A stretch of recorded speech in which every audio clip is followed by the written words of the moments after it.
On the vast Qianyuan continent, where martial strength defined one's place in the world, the land split into 4 fierce territories, each a stage for endless martial contests. Power was measured through 9 distinct realms, a ladder every martial artist climbed, striving to rise above weakness. Legends whispered of figures who could topple dynasties with a single gesture, those in the 9th realm, whose strength defied the heavens themselves. In the eastern state, one empire stood untouchable, its force unmatched. Its protectors feared, all because the youngest 9th realm martial artist in history belonged to its throne. That throne was ruled by Empress Wu Xin. In a quiet palace chamber, a skilled pair of hands pressed gently on her feet, a moment meant for rest, but the man kneeling made the atmosphere shift with uneasy intimacy. The servant was the Empress's betrothed, yet beneath his calm gestures lay a longing to know if his devotion meant anything to her. Wu Xin, unrivaled in strength, sat in silence, the weight of her title pressing down more heavily than any touch. But the court did not tolerate such intimacy. Disapproval crackled among officials who saw it as a breach of imperial order. One figure stepped forward, his mask of loyalty thin, declaring Wenming's actions a disgrace to the empire. And soon the chorus grew, voices demanding their engagement be annulled, calling for Wenming to be stripped of title and cast down. The relentless whispers stung. Irritation bloomed within him, a storm rising behind a calm facade. But within, his anger flared. These schemers wanted to shatter his dream of a simple, comfortable life. In truth, he was no native hero of this world, just an ordinary man once known as a 9-to-5 office worker on Earth. He recalled the skyline of his past life, steel and glass stretching into the clouds. Fresh out of university, he joined a dubious firm, earning only scolding for the reports he struggled to write, ever hopeful, ever exploited. The grind consumed him. One night, beneath the harsh glow of office lights, he died silently at his desk, just another unseen casualty of ambition. And yet, in this world, he was reborn, a noble son with a future bright and effortless. Or so it seemed. But fate proved crueler than fiction. His father, the Northern Marquis, was exiled to guard the cold frontier by imperial decree, dragging his fortunes with him. Left behind with nothing, no wealth, no retainers, he watched every fantasy of comfort crumble, until a slip of paper struck him, a message of unexpected promise. It was a marriage decree, arranged by his father before leaving an alliance with the imperial family itself. Opportunity seized him. Without hesitation, he sought out Wu Xin, Empress-to-be, and now his promised match. They grew alongside one another, sparring over strategy games, lending strength to each other's practice. From that moment on, every passion she pursued, he adopted. Every challenge she faced, he shared, his life tethered willingly to hers. Back in the present, Wenming clung to the Empress with almost comic devotion, his face pressed against her robes as though worshipping his new path to salvation.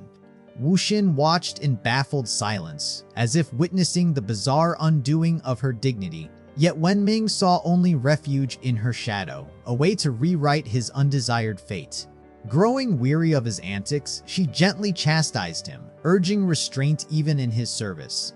With the weight of an empire on her shoulders, she reminded him that childhood days were gone. An empress could not indulge his whims so casually. He played along outwardly, but within, impatience simmered. This era's young monarchs were burdensome, yet he endured to secure his fragile haven. Another courtier, Jia Renyi, stepped forth, accusing Wenming of further impropriety, framing his proximity to the Empress as disrespect. Wenming's response was sharp, almost theatrical, claiming that his touch served the empire's stability, and the official, insulted, pressed for his punishment. Wu Xin's patience wore thin. She heard their petty struggle, and behind it, one man's ambition to replace her betrothed with his son. She intervened before the bickering could spiral further. In a single moment, Wu Xin's power surged, her voice cutting through the chamber like thunder, putting an end to their folded ambitions. The force of her presence alone was enough to silence even the boldest of them. With cold fury, she reminded them all that their purpose was governance, not petty rivalry, her aura steeped in sharpened authority. Fear rippled through the court, and Jia Renyi and the others trembled before her will. They fell to their knees, begging forgiveness, while Wenming basked in the moment with unguarded pride. He could hardly resist a taunt, reveling in the Empress's defense of him and the discomfort of those who doubted him. Even imagining them one day bowing to him as they did now brought him a twisted joy. In his mind, conquest had already begun after the wedding. These proud officials would eat their words and sing his praise. Yet his quiet fantasies shattered when Wu Xin turned her fierce attention upon him. She warned him sternly. Their union wasn't yet reality, and he was not to call her wife. He stumbled in agreement, while she exhaled with hidden resignation. She settled back onto her throne, demanding a return to matters of the state. Meanwhile, Wenming murmured rebellious thoughts, imagining dominance in the future. Her sudden glance brought him back to heel. He quickly concealed his intent behind a gentle smile and offered further service. She waved him away. Her mind was already elsewhere. Reports from the northern frontier demanded her full focus. Jia Renyi rose again, soberly relaying news of a looming threat from the northern barbarians. Wu Xin listened, thoughtful and troubled, the timing too precise to be coincidence, her rule too young to bear open war. Unbothered, Wenming puffed up with exaggerated confidence, promising her safety as though fate itself bowed to him. Wenming clung to a misplaced certainty. His father was a force beyond defeat, and no barbarian force would dare cross the northern border, though Wu Xin's brow arched with quiet doubt. Yet even she could not deny the man's lineage. The northern marquis was a legend of war, even if his son donned the mask of a scoundrel. Suddenly, a ripple of urgency cut through the throne room, a report arriving with the weight of catastrophe.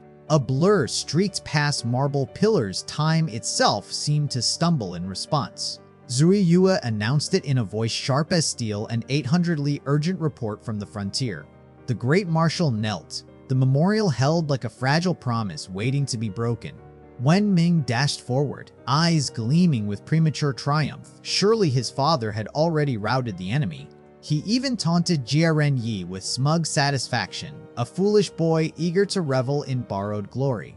But Wu Xin silenced the room with a command. Eyes steady, the memorial was to be read aloud, and Wenming encouraged every praise to be savored. Zui Yue recited the report at dawn. 200,000 barbarians crossed the frontier, and the Marquis of Chenbei rode at noon to confront them, filling Wenming with naive pride. By dusk, however, the words turned. Heavy battle met both sides with ferocity and bloodshed. Then the revelation struck like a blade. Marquis Chenbei had defected and joined the enemy. Wenming's smile collapsed, his face blanched with dread. Zui Yue seized him without hesitation, her hand locking upon his wrist with iron resolve. With a twist, he was forced to his knees. Pain erupted, and his cry fractured the charged silence. She lifted her gaze to Wu Xin. How should this traitor's son be judged? While Wenming pleaded, insisting his father must have been framed. Jia Renyi spoke with thinly veiled delight, accusing Wenming of brazenness even now, causing words to die in his throat. He pressed further. The Marquis had always been suspect, and the son was likely a spy nestled in their midst.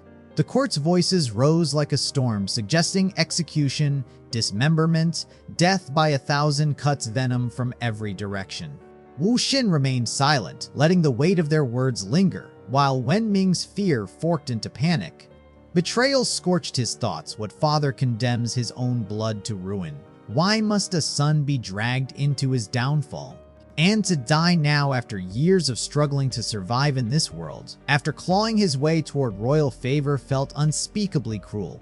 Desperation forced his spine to bend as he begged, reminding her of their shared childhood, asking only for a chance to uncover the truth behind the betrayal. That plea stirred the court. One nameless voice called for leniency, appealing to her heart.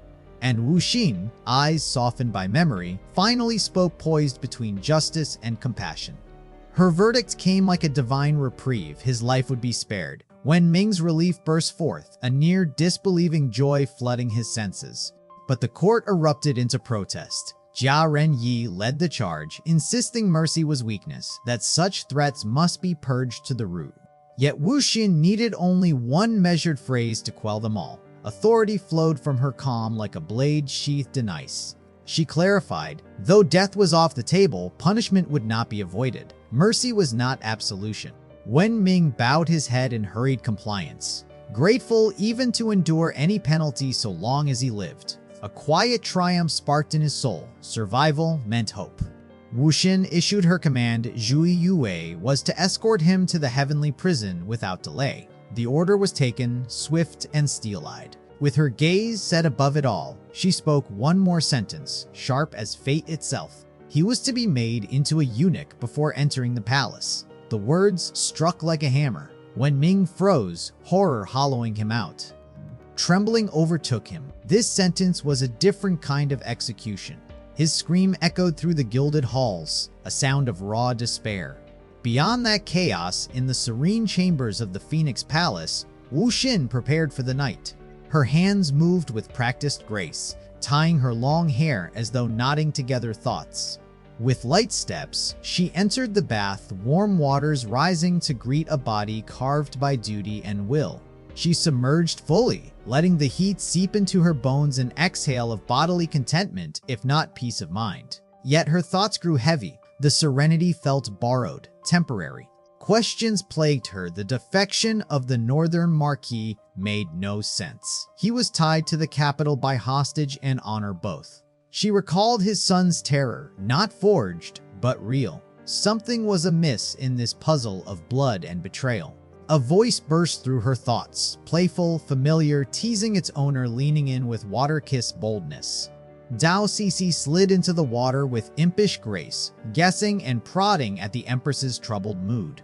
Arms wrapped around her from behind, Tao Sisi, a sixth-stage martial artist and old friend, embraced her with unfiltered warmth. Her hands wandered, playful and unabashed. She delighted in the softness beneath her touch. Wu Xin flushed with embarrassment, her composure undone by intimacy she never requested. At last, she pushed her away, scolding her old habit of wandering hands, though Tao Sisi only laughed, blaming Wu Xin's beauty. Wu Xin's frown softened into contemplation, her gaze lingered, curious. She remarked on how much Tao Sisi had changed over the years, the woman's presence now striking in ways she hadn't noticed before. She missed the words and asked again, prompting a shy silence and a hesitation that lingered in the air. While dressing her, Tao Sisi shared news of her early mastery, as though eager to prove that years in isolation hadn't dulled her ambition. Yet beneath her confidence was bitterness. She still resented the chain of discipline her master wrapped around her neck, a restraint Wu Xin believed necessary. With all ceremony done, Tao Sisi casually shifted the mood, declaring she had come not just as a friend, but as support in governance. She spoke of the Emperor's path as a lonely trial, and with affected solemnity promised to help her carry the burden. Wu Xin was caught off guard by the oath sworn in the name of ancient sects, and her doubts suddenly surfaced. Something weighed on her. It was not political, yet it sat heavily on her throne. Tao Sisi's eyes sparkled at the thought of conspiracy, but the truth was far more tender and fragile. With a sigh, Wu Xin framed it as a tale of someone else, though the sorrow in her voice betrayed her own heart. A forgotten promise sat at the heart of her thoughts, an old debt repaid through childhood engagement. Her memories drifted to a dutiful boy, a companion who fed her, listened, and cared without question. But this quiet devotion now trickled into uncertainty when his lineage turned to treachery. Wrapped in layers of duty and doubt, she questioned whether love could grow from a bond tainted by betrayal. Tao Sisi leaned forward, stopping her, her expression sharp with humor and insight. Her laughter echoed, as though the matter were obvious, a simple foolishness magnified by worry. Wu Xin forced a laugh of her own, inviting her friend's wisdom beneath a facade of formality. Tao Sisi offered a crude but piercing truth: the body betrays what the heart hides. Actions always slip through. Wu Xin repeated the lesson softly, her heart sinking with its clarity. The solution lay in observation, not regret. Her hand settled decisively on Tao Sisi's shoulder. It was more than camaraderie. It was a plan taking shape. With resolve, she declared her intent: Tao Sisi would be the one to reveal the truth behind her fiancé's loyalty. Tao Sisi was struck wordless, her shock as sharp as a blade in her chest. Outside, eunuchs rushed in panic, unaware of the quiet storm brewing within. Far away, the cold shudder of metal rang in the purification chamber. A blade was being prepared, its edge honed toward finality. The executioner's question hung in the air like fate's whisper, as steel gleamed in the torchlight. Terror consumed Wenming as he knelt bound, his voice cracking under the weight of what awaited him. His pleas were cut short, as if fate itself tired of his desperation, and silence became his only witness. The blade neared, cold and final, driving panic deeper than flesh. The executioner spoke of collective guilt and necessary sacrifice, justifying cruelty as duty. Wenming's thoughts spiraled, lamenting the absurdity of his fate, until the door crashed open with unexpected force. A decree was raised like a lifeline between life and mutilation. Hope surged in Wenming's chest as if the world had finally shown him mercy. The executioner read and paused. This was no trick, the seal real, the words disturbing. Yet Tao Sisi's eyes sparkled with mischief, revealing the decree's darker twist. The sentence would be carried out, but now by her hands, humiliation clothed as favor. He collapsed into begging, desperation staining the air. Even the executioner fled, leaving a blade at his feet like an unwanted promise. Wenming's accusations flew, broken but sharp. Love and betrayal tangled in each breath. Insults and fear mixed as he questioned the true purpose behind this mock trial. Tao Sisi boasted of her intellect and divine beauty, as if her words could soothe the blade she wielded. Wenming rejected her in horror, clinging to the memory of his beloved. She made no attempt to hear him, action overcoming reason, her grip on his clothes a grim threshold. A pause, a strange hesitation as something unexpected caught her eye. Confusion settled into the room, melting certainty into something absurd, almost farcical. Her question hung awkwardly in the air, and Wenming's fear turned frantic. Pain shattered any illusion, steel-carved flesh, blood answering every unspoken accusation. A piece of him flew free, a grotesque punctuation to the scene. Outside, an unwitting observer declared the Empire had gained another eunuch, ignorance masking horror. Wenming screamed for aid, while Tao Sisi drifted between panic and ineptitude. Her memory failed her, and before help could arrive, she collapsed, another casualty of chaos. She collapsed at the sight of blood, her body surrendering to instinct. Wenming stared in disbelief, as if the world had mocked him with irony. Blood pooled beneath him, and the absurdity of his helplessness deepened as she lay unconscious beside him. Later that night, behind palace walls, he nursed his wounds in silence.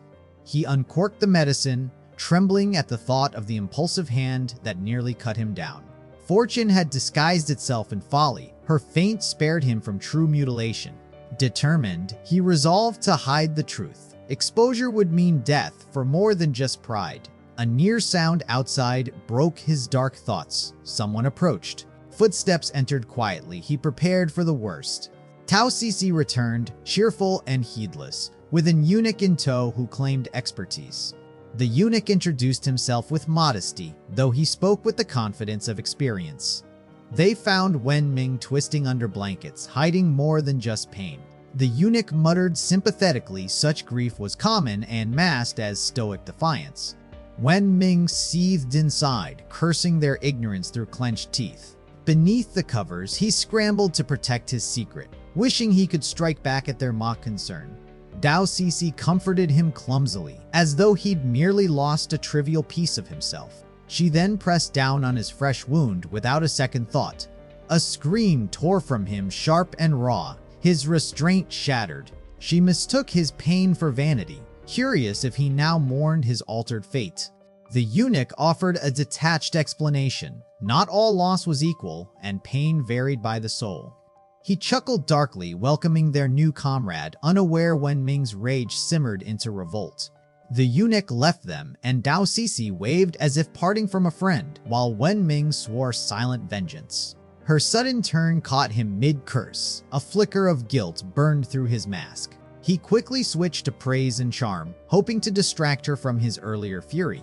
With a proud smile, she declared herself his caretaker, his eating, sleeping, and healing now bound to her oversight. He sensed the intentions beneath her innocent words, convinced that Wu Xin's distrust still shadowed him, sending this unsettling woman as his warden. As if responding to her feigned concern, his stomach growled, betraying his hunger and discomfort. A sudden, forceful mouthful of food nearly suffocated him, fueling the grim suspicion that even his meals might become weapons. Tao Sisi watched him drift into unconsciousness after only a few bites, her confusion deepening at how quickly he succumbed. Oblivious to the danger he felt, she skipped away to tend the courtyard, entertaining the thought that perhaps she was meant to care for others. Once she left, he expelled the food in desperation, clinging to the hope of survival. Weak and coughing, he reflected that this palace held no mercy for the living, only slow death. A wooden stick in the corner caught his eye, and with a grim resolve, he considered the fragile woman as his only obstacle to escape. His plan was simple yet sorrowful: remove her, and freedom might follow. Time stretched as he emerged into the courtyard, every moment a rehearsal of intent. Tao Sisi, lost in her sweeping, never noticed his silent approach. He paused, hearing her complain about an obstructive boulder, momentarily revealing her mundanity.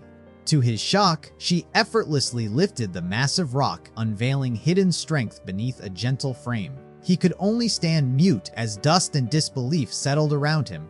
Her sudden turn caught him off guard. He hid the stick awkwardly, citing a need for privacy as she questioned his presence. Her gaze lingered on the stick, doubtful of his excuse, but less concerned than confused. He blurted a desperate lie about needing support after being snipped, causing her wary acceptance.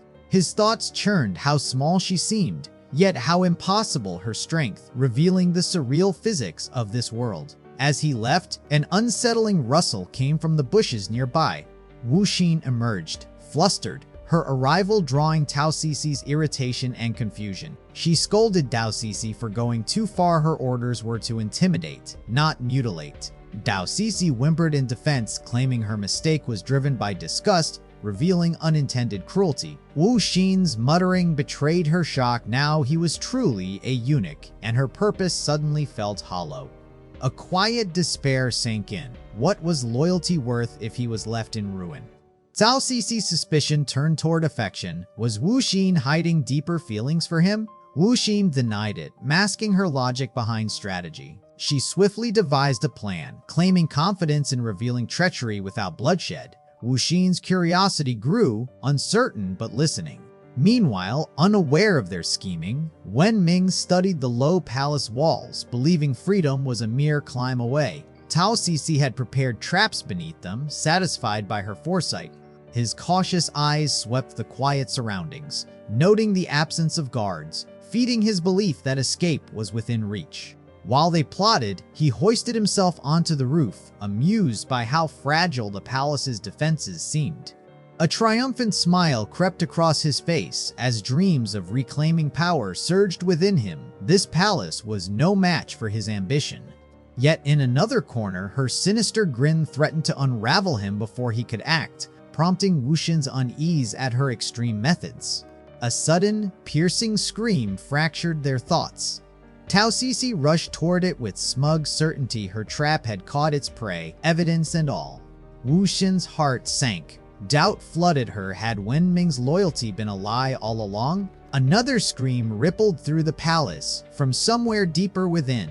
Eunuch Hai's orders rode the air. Ignore what must be forgotten. His followers complied in silent understanding. A pigeon soared across courtyards in that instant, only to have a stone slice through the message it carried mid-flight. The letter spiraled neatly into Eunuch Hai's waiting hand, as if fate itself delivered it.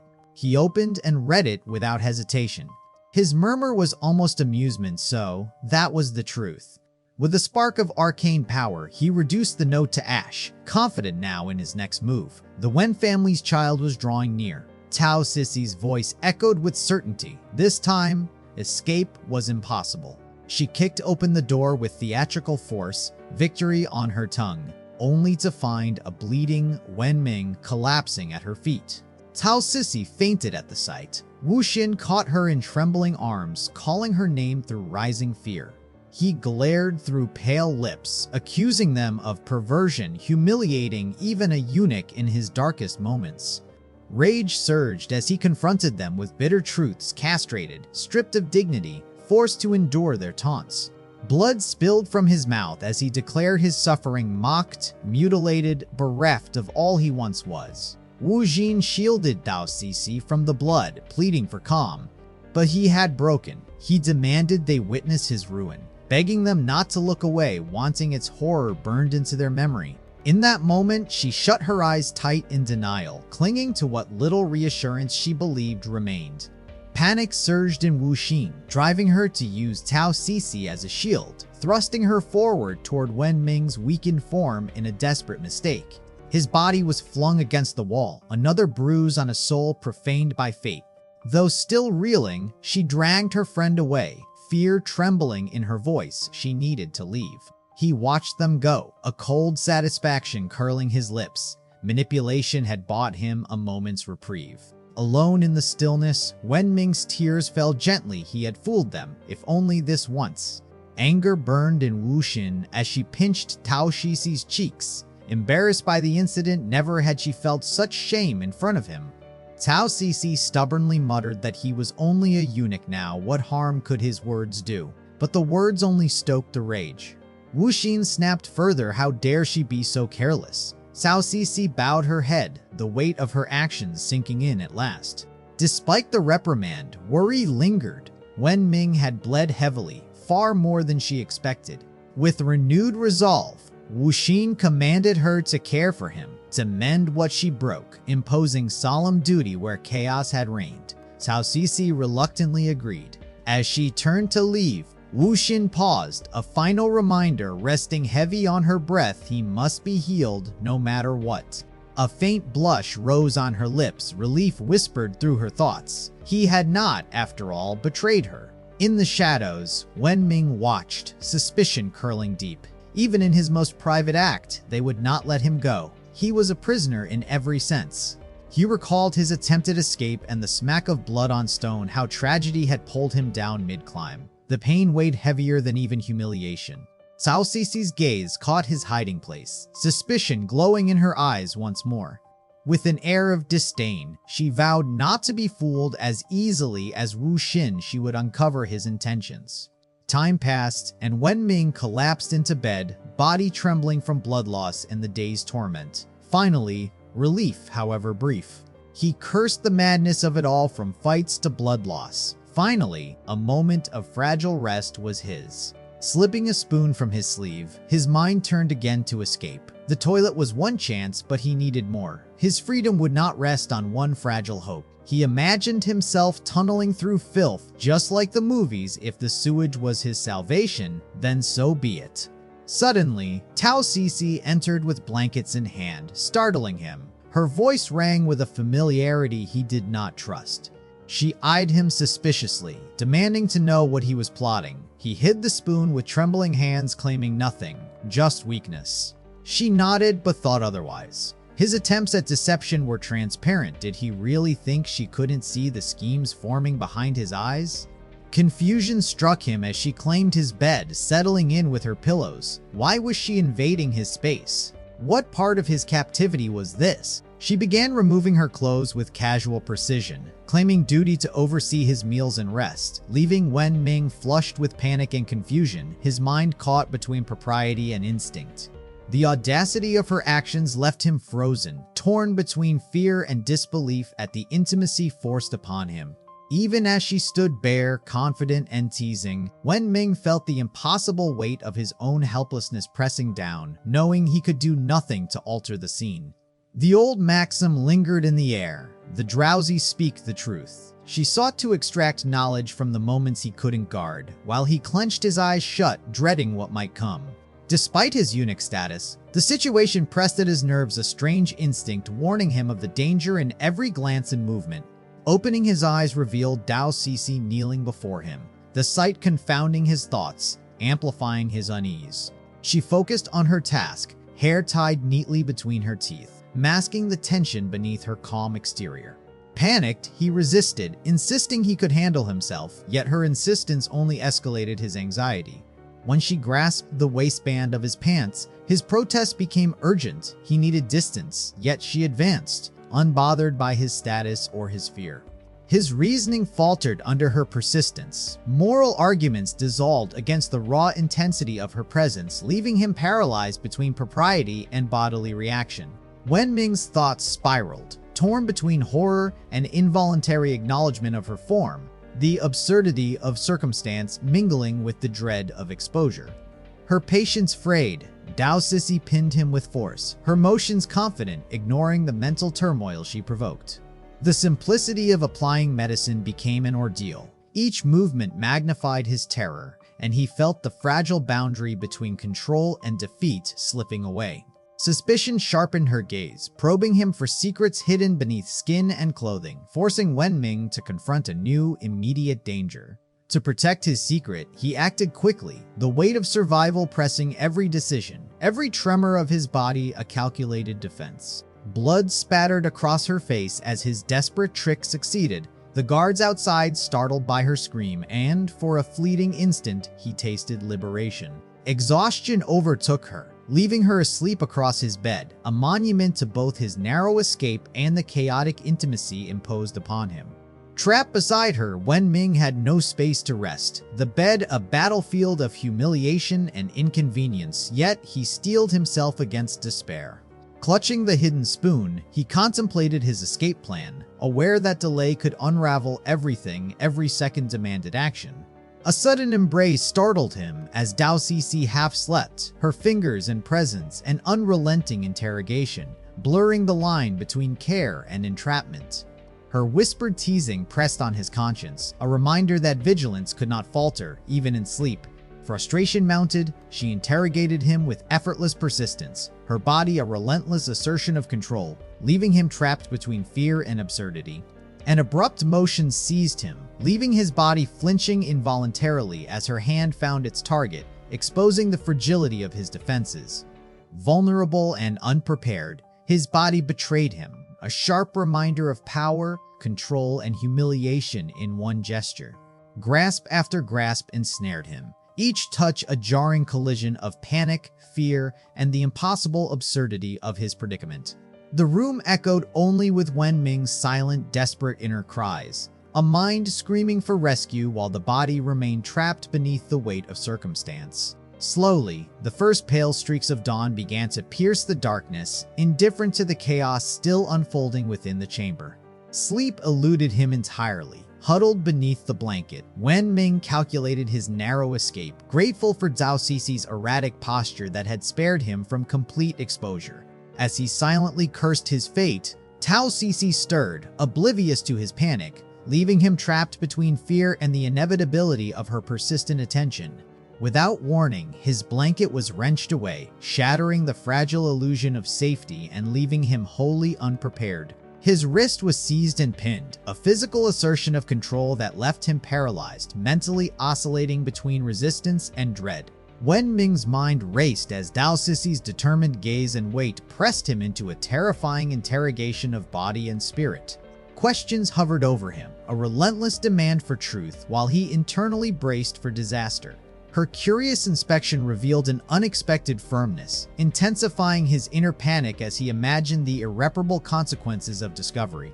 His heart surged with terror. In that instant, he envisioned both his figurative and literal downfall, his body betraying him as shame and fear collided. Yet anticipation gave way to disappointment, the looming threat reduced to a triviality, a mere spoon retrieved from his hiding place. Both paused, caught in a moment of stunned silence, the absurdity of survival juxtaposed against the weight of vulnerability. Curiosity pressed against his careful composure. Wenming quickly offered a mundane explanation, a fragile shield against exposure. She discarded the spoon casually, but his reflexes saved it, a silent victory that reinforced the precariousness of his control. Clutching the spoon, he felt the full weight of his narrow escape, a reminder of the delicate balance between secrecy and survival. Tao Sisi's unexpected generosity, an offer of food, pierced his nerves, a jarring intrusion into a psyche already stretched to its limit. Observing her rummaging for breakfast, an uneasy premonition crept over him.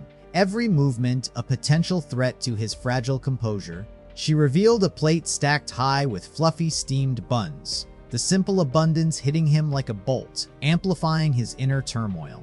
Shock rooted him in place, his mind oscillating between hunger, fear, and disbelief at the surreal scene before him.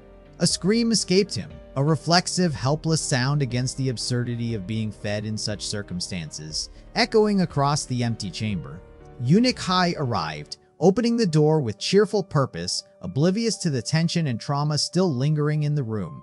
He suggested instruction in service, a routine step layered with subtle expectation, contrasting sharply with Wenming's lingering fear and exhaustion. Wenming froze at the sight of Tao Sisi feeding him, the juxtaposition of care and humiliation rendering him nearly immobile, trembling between relief and dread. Her pride in his care confounded him further, while Eunuch Hai misread the situation entirely, noting exercise and recovery as if everything were ordinary. Concerned misjudgment continued. Despite his evident weakness, the eunuch presumed he might be ready for more, leaving Wenming caught between forced recovery and the looming absurdities of palace life. Suddenly, Wenming's wrist was seized, and his panic broke through in tears, a fragile plea for freedom spilling into the palace's rigid order. His desperate cries were met with calm admonishment, a reminder to preserve appearances even amid chaos, highlighting the tension between instinct and decorum. In a display of controlled compassion, Wenming was held tightly, yet the elder eunuch's outward patience masked the silent calculation of a long game unfolding. Even with this moment of trust, suspicion lingered. After 7 days without uncovering a clue, the question of his loyalty hovered, unresolved. As Wenming muttered his willingness to comply to escape further torment, Eunuch Hai's laughter reminded him of the irony. A weakened pawn can still wield influence over his own survival. The old eunuch's silent scrutiny weighed on him, a subtle but constant reminder that appearances can conceal intent. A firm hand on his shoulder brought a fleeting sense of security, trust seated even as suspicion lingered in the folds of his mind. He nodded, outwardly compliant, yet inwardly vigilant. Every sudden change in Eunuch Hai's demeanor was a potential threat, a puzzle to decipher. A summons from the Imperial kitchen drew him forward, a task framed as routine, yet loaded with opportunity and peril. Before him lay a lavish feast, its abundance both a temptation and a test, the old eunuch's smile confirming the stakes silently. Rules were whispered, reminders of restraint, yet the richness of the offerings made discipline a fragile illusion. Wenming's indulgence defied instruction, each bite a small rebellion, a challenge to the rigid structures around him. Eunuch Hai masked irritation with indulgence, secretly plotting, recognizing the value of the boy while weighing the consequences of his audacity. Suddenly, Wenming collapsed to the floor, a dramatic gesture of loyalty and desperation that stunned the elder eunuch. His words revealed a longing for genuine care, a heart reaching for connection amidst the cold calculations of palace life. Wenming clasped his hands, pledging devotion and seeking familial ties where trust had been scarce, a symbolic act against the emptiness of betrayal. Eunuch Hai cautioned against misplaced allegiance, yet Wenming's resolute words painted a portrait of justice and retribution against a father unworthy of his name. Moved to quiet tears, the eunuch recognized the boy's intelligence and moral clarity, a rare combination in a world ruled by intrigue. Embraces sealed a pact of trust, a delicate intertwining of gratitude and strategy, each aware of the other's unspoken intentions. Inwardly, Wenming plotted, concealing ambition beneath obedience, ready to exploit alliances to reclaim what had been lost. Eunuch Hai, too, harbored hidden intentions, seeing in the boy both opportunity and folly, a calculated patience masking true desire. A rumble from Wenming's stomach punctuated the scene, a human vulnerability that underscored the constant interplay of need and control. He eagerly reached for more sustenance. The simple act of eating transformed into a subtle defiance, tempered only by the old eunuch's timely restraint. Outwardly jovial, Eunuch Hai praised moderation while inwardly cursing the boy's insatiable appetite, a humorous reminder of the unpredictability of life even under strict hierarchy. Wenming hesitated, acknowledging duty, but the gesture of the eunuch's hand offered reassurance, trust, even feigned, created a fleeting space for reprieve amid the palace's labyrinthine schemes. Quietly calculating, Wenming wondered if he could glean any truth from the situation, following Eunuch Hai's guidance to change clothes with outward compliance masking inward caution.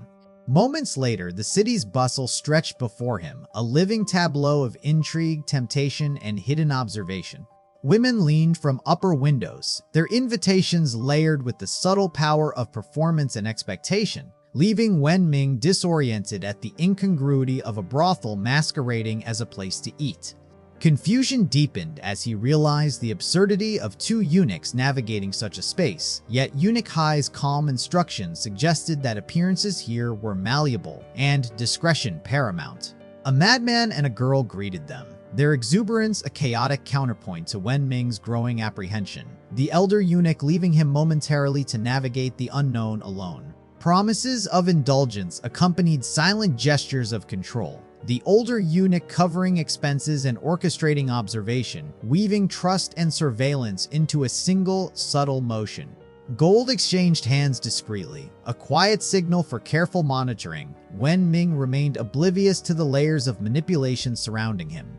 Thoughts of his father's rumored miraculous abilities surfaced, a mix of awe and strategic speculation. If extraordinary skills existed, even a severed limb or far more sensitive matters could regenerate, and this test could reveal hidden truths. A courtesan arrived to guide Wenming inside, leaving him suspended in uncertainty as the door closed behind her. Anxiety coiled within him, each step weighted with suspicion. Eunuch Hai's motives remained opaque, a trap hidden beneath layers of civility. A figure observed discreetly from the shadows, adding a silent pressure to Wenming's consciousness, a reminder that every action might be witnessed. Anger and doubt flickered in the observer. Every calculated gesture could betray intent. The madam poured water with measured grace, extolling the rarity and value of the flower queen, further intensifying Wenming's discomfort and curiosity. He examined the glass in front of him, torn between skepticism and survival, questioning whether the entire scenario was a deliberate test of his loyalty. Attempting to divert attention from himself, he requested sustenance rather than interaction, recognizing the subtle entanglement of desire, observation, and control.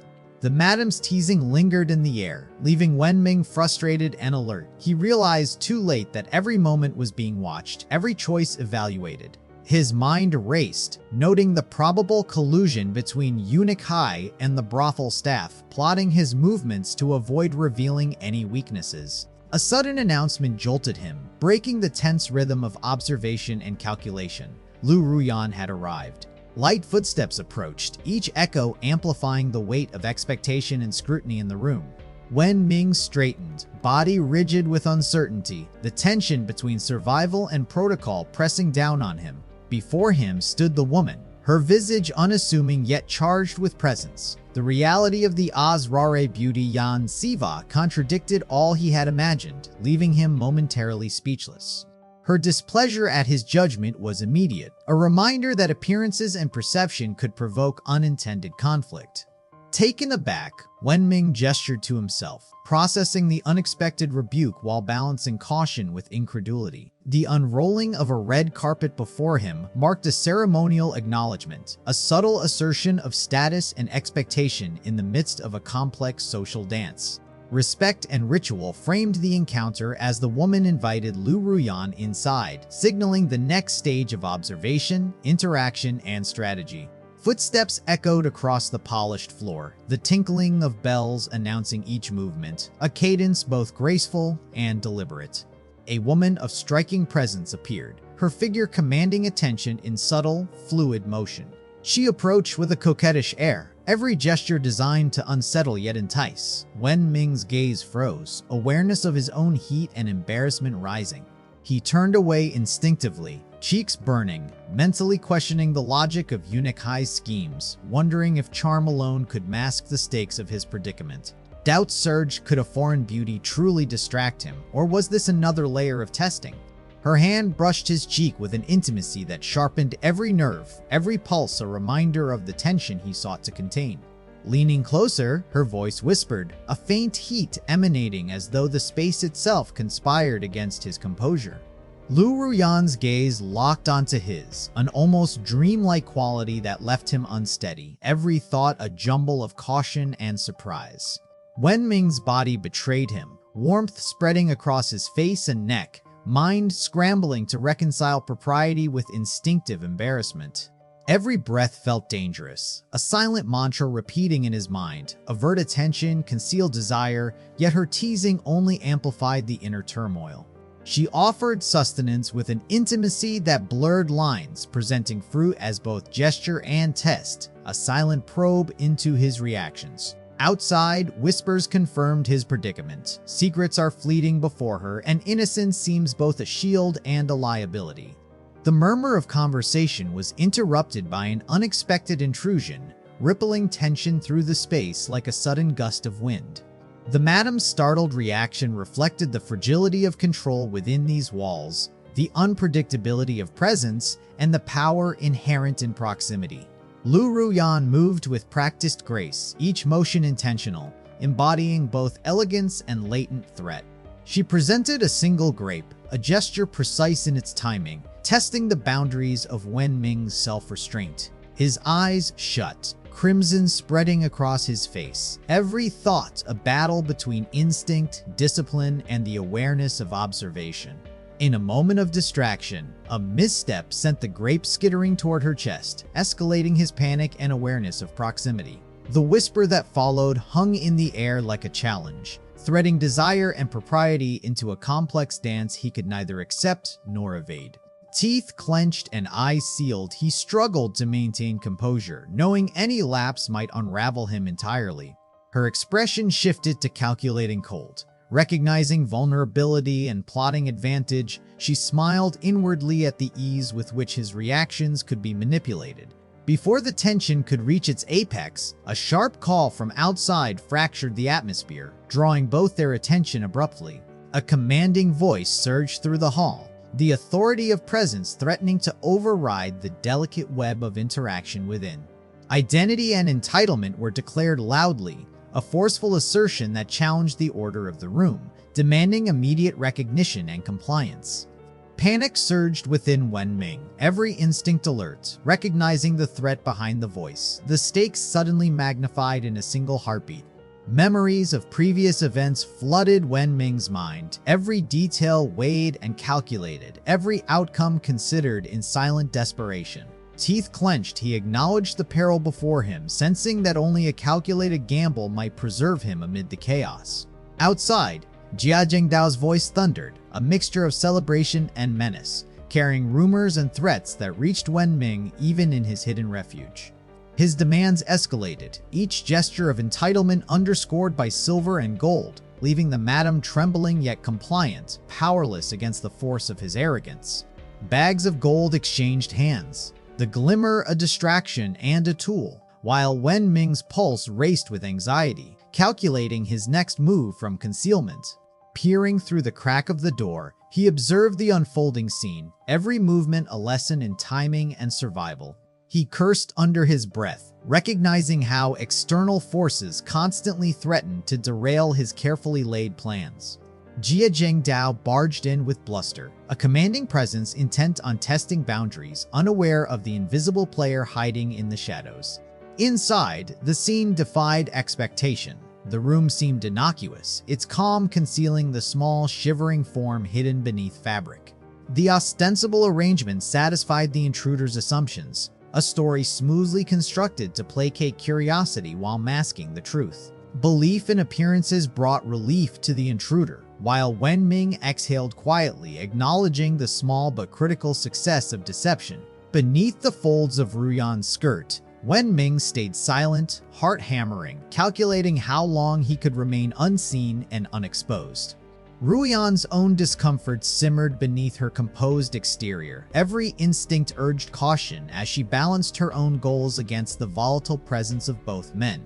Jia Zhengdao approached, his tone thick with lust and entitlement, praising beauty and influence while unaware of the precarious balance of control within the room. Ruyan met his flattery with polite deflection, inwardly bristling at the duplicity of serving a eunuch while navigating the arrogance of power. Thoughts of caution guided her actions, the delicate task of appeasing influence while protecting secret objectives weighing heavily on every gesture. Jia Zhengdao's hand intruded, unheeding of decorum, while the tension between restraint and desire coiled tightly within the room. Ruyan attempted verbal boundaries, yet the imbalance of power pressed relentlessly, forcing subtlety into overt maneuvering. Impatience and lust drove his advances, a tangible threat looming over the vulnerable, hidden eunuch whose survival depended on invisibility. To maintain control, Ruyan moved swiftly, a calculated disruption, leaving Wenming frozen in terror beneath the swirl of skirts and shadows. He stumbled backward, disoriented, the room's tension pressing on every nerve, awareness sharpened by fear and instinct. Ruyan's sudden pivot revealed a commanding presence that startled and intrigued, a mixture of authority and allure impossible to ignore. Every motion was deliberate, each turn a negotiation of space and power, maintaining her plan while keeping Wenming concealed. Jia Zhengdao's calls echoed, growing increasingly frustrated, his perception of control slipping as subtle manipulations took hold. Beneath the layers of fabric, Wenming clung silently, a prisoner of circumstance, balancing fear and strategy, heart pounding as he prayed for invisibility. Ruyan collapsed onto the bed, forcing a composed smile as Jia Zhengdao's forwardness startled her. The tension in the room thickened, leaving Wenming squirming in concealed embarrassment. Hidden beneath her skirts, Wenming wrestled with mortification and suspicion, certain that this courtesan's practiced poise masked deeper intentions. His curiosity led him to a small, mysterious tattoo, his fingers brushing it cautiously, the sensation magnifying his internal unease. Ruyan's sharp cry broke the fragile moment, startled by the unseen intrusion into a sensitive area, her composure cracking for a brief second. Jia Zhengdao pressed forward with arrogance, oblivious to the real dynamics at play, while Ruyan's thoughts burned with indignation, cursing the fool in her mind. Gritting her teeth, Ruyan glanced downward, eyes finding the small hidden figure of Wenming, wondering at his audacity, while he strained to make sense of the dimly lit tattoo. The intruder climbed onto the bed, his tone lewd, prompting immediate resistance. Ruyan's mental calculus ran wild, balancing safety and strategy. His crude admiration and tactile explorations intensified Wenming's panic, each word and touch a burning reminder of his vulnerability. Ruyan's patience snapped. Inwardly, she vowed to maintain control and prevent exploitation, the situation pressing every nerve. The intruder's crude commentary continued, reducing elegance to objectification, forcing Ruyan to calculate every next movement to protect both herself and the secret beneath her skirts. Sudden realization flickered across his face, the mention of leg hair sparking a dangerous escalation. Ruyan's mind raced, panic setting in as the situation threatened to spiral beyond her control. Jia Zhengdao's unrestrained action, pulling at her skirts, collided with Wenming's concealed form, an exposure teetering on the edge. Recognition and shock erupted simultaneously. Wenming's hiding spot was betrayed by proximity, leaving all three in suspended chaos. Words failed him, the urgency of the moment reducing replies to vague attempts at innocence. Anger and threat erupted. The intruder's grip reminded Wenming of the thin line between life and death in the palace hierarchy. Confrontation sharpened as authority and fear collided. Wenming deflecting with truth he could barely prove, caught between survival and obedience. Skepticism met explanation. The intruder dismissed the old eunuch's intervention, blind to the hidden forces maneuvering around him. Eunuch Hai observed from the shadows, calculating the next move, recognizing that retreat was the only immediate option to avoid catastrophe. Wenming struggled to preserve diplomacy, invoking past camaraderie in a desperate bid to diffuse tension, while the intruder remained unmoved, pride and anger unyielding. Memories of past betrayals flared, each recollection sharpening his resolve and resentment, the weight of humiliation and palace intrigue pressing upon him. Anger lingered, unspoken but palpable, the room thick with the residue of old wounds and unresolved grudges. Nearby, Lu Ruyan's observation broke the tension, her commentary a mirror reflecting the chaos of youthful indiscretions and unintended consequences. Zheng Dao's focus shifted violently. Anger intensified, his sense of grievance and injustice eclipsing reason. His accusations resurfaced the deepest betrayals. Past manipulations and the enforced exile to menial, degrading duties cemented years of suffering, surrounding Wenming with the stench of humiliation and control. Wenming scrambled for an excuse, grasping at any shred of reasoning to justify his presence, yet each word only deepened his vulnerability. Jia Zhengdao's arrogance radiated, relishing Wenming's misfortune, turning the eunuch's fear into a spectacle for his own amusement, while Wenming struggled to counter the relentless gloating. Without warning, Jia Zhengdao seized him, dragging Wenming into the reality of palace punishments and exposure. Dread coiled in Wenming's chest as he realized the precariousness of his situation. Teeth clenched and mind racing, Wenming considered his limited options, the calculus of survival forcing him toward desperate measures. His hand found a wine bottle, an impulsive weapon, the weight of it echoing his rising panic.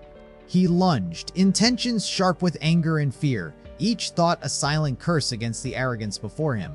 The strike met resistance, stopped cold by anticipation and superior skill. The shock left Wenming momentarily frozen. Bewilderment surged. He hadn't imagined such mastery possible in someone so young, his mind grappling with the impossible. Jia Zhengdao's confidence was almost theatrical, a demonstration of years spent honing secret techniques, a predator comfortable in every calculated movement. Each motion boasted lethal precision, a dance with danger unseen, leaving Wenming's heart hammering in disbelief. Horror struck, Wenming's inner panic flared, reality and legend collided in the terrifying display of skill before him. Dragged again, helpless and shouting, Wenming realized his survival now depended on forces outside his control, even thinking of invoking his father in vain hope. Observing quietly, Lu Ruyan weighed her options, recognizing that the eunuch's life was a pivot for her own clandestine plans within the palace. Her resolve hardened. What was intended as manipulation now became an urgent intervention, preemptive and necessary to preserve a fragile advantage. She called out softly, projecting sweetness and innocence, her voice a gentle snare weaving through the tense room. Every gesture, every word carefully measured, presenting a persona designed to disarm, distract, and entangle the arrogant young master. Even the subtle display of her figure became a calculated act, merging charm with strategy, bending desire to her purpose. Jia Zhengdao, momentarily mollified, allowed himself to be drawn in, blinded by flattery and the illusion of control. Confidence swelled. He misjudged the room entirely, unaware of the delicate dance unfolding beneath his assumptions. Ruyan's plan had succeeded. The interaction was perfectly choreographed, her sweetness masking the strategic hand guiding every response. Wine poured, the sound punctuating the room, a symbol of indulgence and control, drawing attention while concealing subtler movements in shadowed corners. Each word of gratitude and flattery served dual purposes, charming the target while signaling covert alliances to the hidden observer, Wenming. A subtle wink, a silent message, Wenming sensed the unspoken support, a spark of hope in the midst of peril. Questions surged alongside understanding, trust and suspicion intertwined as Wenming contemplated her motives, realizing every ally in this world carried hidden agendas. With calculated gentleness, Ruyan offered the wine to Jia Zhengdao, feeding his vanity while preserving the unseen lifeline beneath the surface. In a fleeting instant, Wenming's attention wavered, and Ruyan pressed a small vial discreetly into action. She spilled wine with calculated clumsiness, letting out a soft cry to draw attention, weaving distraction with intent. Leaning closer, she offered apologies, her demeanor a mixture of innocence and strategy, while Jia Zhengdao dismissed it absent-mindedly. From the vial, a delicate fragrance unfurled, subtle yet potent, filling the space between them. Unwittingly, Jia Zhengdao inhaled it, his focus subtly unmoored as the scent worked its quiet magic. Ruyan watched with measured patience, her mind tracing the unfolding effect, every reaction noted and analyzed. With feigned concern, she questioned him, her voice laced with a hypnotic undertone, and Jia Zhengdao faltered, caught in the spell. The fragrance seemed to seep into his consciousness, clouding judgment and bending will, as if her presence alone had become irresistible. Hidden and alert, Wenming observed, recognizing the deliberate manipulation and the connection to the tattoo she bore, linking her to a shadowed organization. Using a shard of ceramic, he cut his bonds, feeling the fragile but tangible leverage of opportunity, a lifeline amid the chaos. Ruyan positioned herself behind Jia Zhengdao, one hand on his shoulder, the other holding the vial, repeating commands that he obeyed without question. Her words were a quiet assertion of control, a promise of compliance after rest, each nod from him confirming the eerie potency of her influence. Suddenly, consciousness returned fully to Jia Zhengdao, and he sat up abruptly, alert and suspicious. The movement startled Ruyan, tension snapping in the room like a taut cord. In a swift, aggressive motion, he seized Ruyan's wrist, the vial clutched tightly within her grasp. Anger flared. Ruyan's mind raced. How had he regained clarity so quickly under the sedative's influence? Triumph crossed Jia Zhengdao's face, boasting immunity to the drug. His senses dulled by the stench of stable manure, leaving Ruyan astonished at his crude resilience. Infuriated, he shoved her to the ground, his voice filled with indignation at the perceived conspiracy, while Ruyan cried out in pain and surprise. In the chaos, his attention entirely consumed, he failed to notice a shadowy presence moving behind him. Wenming seized the moment, wielding a ceramic jar with precision, striking Jia Zhengdao's head and sending him collapsing to the floor. The impact silenced the room for a heartbeat. Ruyan gasped, witnessing the unexpected defeat, her own strategy momentarily overshadowed. She looked to the fallen man in disbelief, and Wenming explained the subtle effectiveness of her martial techniques combined with knockout drops. Wenming's realization dawned her abilities went far beyond mere courtesan skills, though she modestly denied it, framing it as necessary to protect him. Clinging to his arm, her voice softened, confessing a personal motivation that blended genuine feeling with calculated intervention. Suddenly, Wenming noticed the vial still in her grip, the lethal potential it held, a stark reminder of the precarious balance between ally and danger. She confronted him, testing the limits of his perception, acknowledging that her usual charms failed to breach his defenses. In a swift motion, she swept his legs, sending him sprawling to the floor, yet remained poised, her presence both threatening and controlled.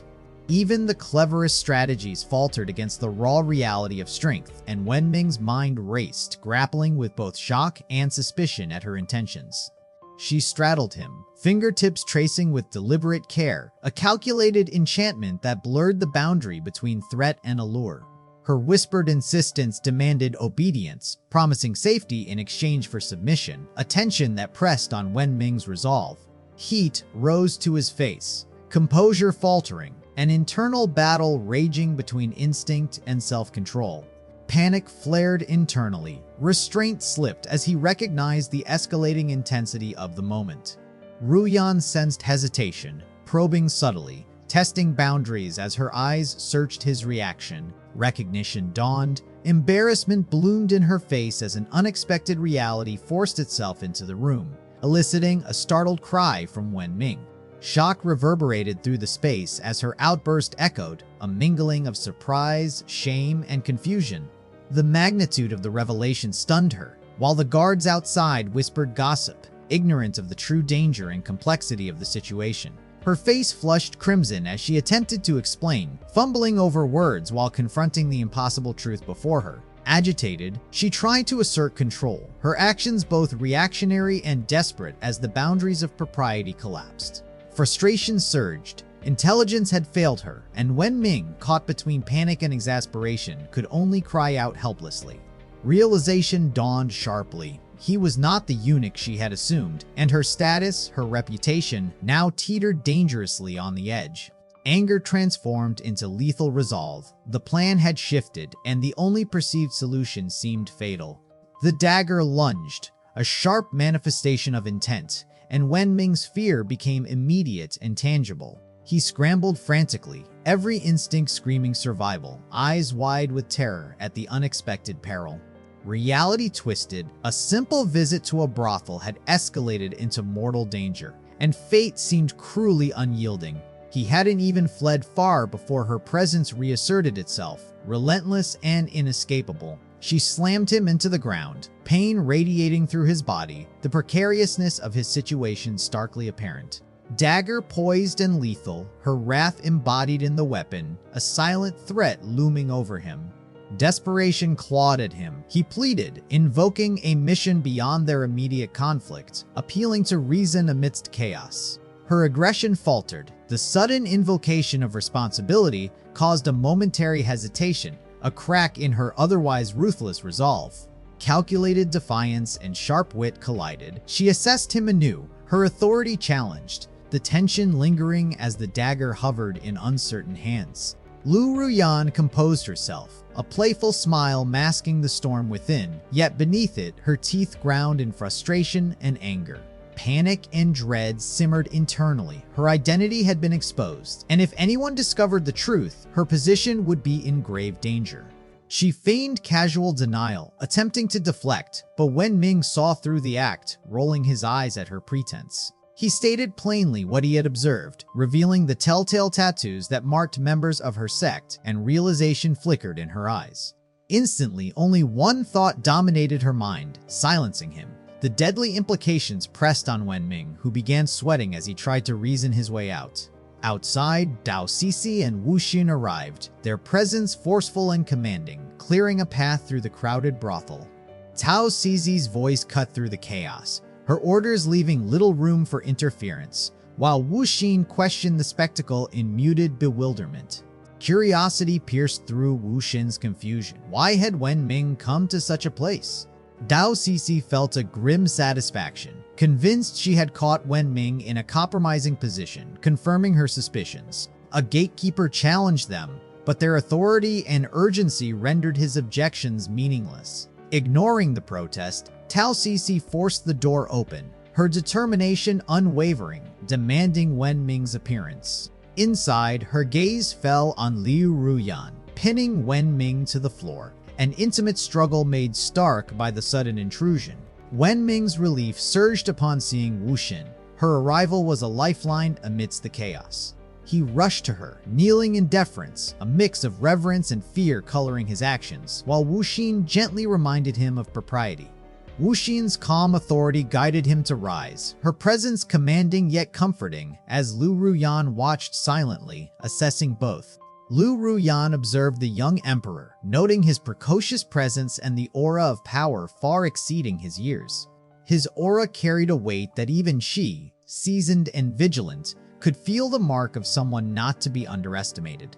Tao Sisi's accusation fell upon Wenming, questioning his motives, but he hastily denied any wrongdoing, citing Eunuch Hai as the instigator. Her skepticism was palpable. The scenario seemed implausible, yet Wenming struggled to convey the truth, aware of how precarious his situation had become. A cold dread traveled down his spine, an instinctive warning of looming peril. He turned cautiously toward Lu Ruyan, sensing a silent threat lurking beneath her composed exterior. Her forced smile betrayed the weight of intent behind it, an unspoken warning that every word carried risk. Anxiety coated him in sweat, lips pressed tight, mind racing for plausible excuses to avert disaster. Seizing a thread of hope, he explained the encounter as a massage, and Lu Ruyan quickly reinforced the tale, lending it credibility. Surprisingly, Wu Xin accepted the explanation at face value, while Tao Sisi's caution reminded her to remain vigilant, wary of deception. Lu Ruyan hesitated, her face faltering for a moment, but she eventually acquiesced, her tone fraught with restrained defiance. Beneath her calm reply, resentment brewed. Wenming had created this false narrative, yet now abandoned her to the consequences. He remained indifferent, silently sealing her fate. Anger stirred within her. If he refused to uphold their charade, then she saw no reason to protect him with her silence. As she massaged Wu Xin's shoulders, her voice softened, hinting at something deeper, that she had fallen toward Wenming because he carried a significant secret. She was moments from revealing it when Wenming pushed her aside, desperation forcing him to seize control of the narrative. He claimed the secret was nothing more than his own status as a fellow massage therapist, eager to preserve the illusion. He added that she had merely wanted to test her techniques on him. Wu Xin accepted the explanation, while Tao Sisi dismissed it with increasing suspicion. Wenming pleaded silently for cooperation, aware of the danger, but Ruyan's thoughts drifted towards self-preservation. They needed a scapegoat. Tao Sisi noted every flicker of eye contact between the two, convinced they were harboring a secret plan. She confronted them, challenging their pretense. If the massage was harmless, why had someone been knocked unconscious? Wenming scrambled to spin a story, claiming humiliation at the hands of the righteous sect, using his eunuch status to evoke sympathy. Sisi saw through his performance, but Wu Xin seemed moved. Wu Xin expressed indignation on his behalf, believing he had endured an unjust attack, while Sisi shook her head at such gullibility. Tao Sisi voiced her frustration, urging caution. Her doubts grew as she mapped the inconsistencies. She insisted that awakening the unconscious man would unravel their lie, exposing the truth. With growing urgency, she shook the man awake. Wenming panicked as consciousness crept back into Jia Zhengdao. Disoriented, Zhengdao glanced around in confusion, unaware of the tension he had awakened into. He spotted Wenming, and with that recognition, Wenming felt a foreboding chill. There was no escape now. With clarity returning, Jia Zhengdao spoke, his words striking at the heart of Wenming's fears. Tao Sisi leaned forward eagerly, hoping he would expose Wenming's deception once and for all. Instead, Zhengdao laughed wildly, calling attention to Wenming's eunuch status, as though it were a cosmic joke. His reaction stunned both Tao Sisi and Wenming, catching them off guard. Tao Sisi demanded more answers, but Zhengdao seemed oblivious, treating the revelation as a celebration rather than a confession. Lu Ruyan, watching from the shadows, was relieved the incense she had used ensured Zhengdao remembered nothing beyond what she allowed. Wenming acknowledged her cunning with quiet admiration. Tao Sisi seemed content with the farce. Wenming's condition now rendered him harmless in her eyes. Meanwhile, Zhengdao drifted into fantasy, envisioning himself replacing Wenming and claiming the Empress, lost in delusion. Unaware of Wu Xin's presence behind him, Jia Zhengdao boasted about his imagined rise, basking in his sense of destiny and the power of his father's influence. Wu Xin's calm yet sharp voice pierced the illusion, prompting a sudden realization of danger. Confidence wavered as he registered her authority. Turning, he met the imperious gaze of Wu Xin, her anger a tangible force that unsettled him completely. Her decree struck like thunder. Demotion awaited him, and he would return to the stables under her supervision, leaving him trembling with helplessness. With a flick of her hand, the force of her disdain sent him flying, a vivid demonstration of power that left no room for argument. Ru Yan and Wenming watched in stunned silence, their minds struggling to process the sheer magnitude of the Emperor's strength. Ru Yan inwardly reflected, gratitude mingled with awe. One simple gesture carried such lethal precision, she recognized her own limitations against such raw authority. Tao Sisi, eyes wide with concern, questioned whether the blow might be fatal, only to be reassured by Wu Xin's controlled confidence in her own strength. Jia Zhengdao slowly regained awareness, his head clearing as confusion and realization flickered across his features. Fragmented memories returned, recalling Wenming and the enigmatic woman from moments before, awakening a sense of unease. The sudden clarity terrified Wenming and Ru Yan, their earlier plan teetering on the brink of collapse. In silent panic, they calculated the impossibility of controlling a mind suddenly recovering memory. The principle was far too complex to manage.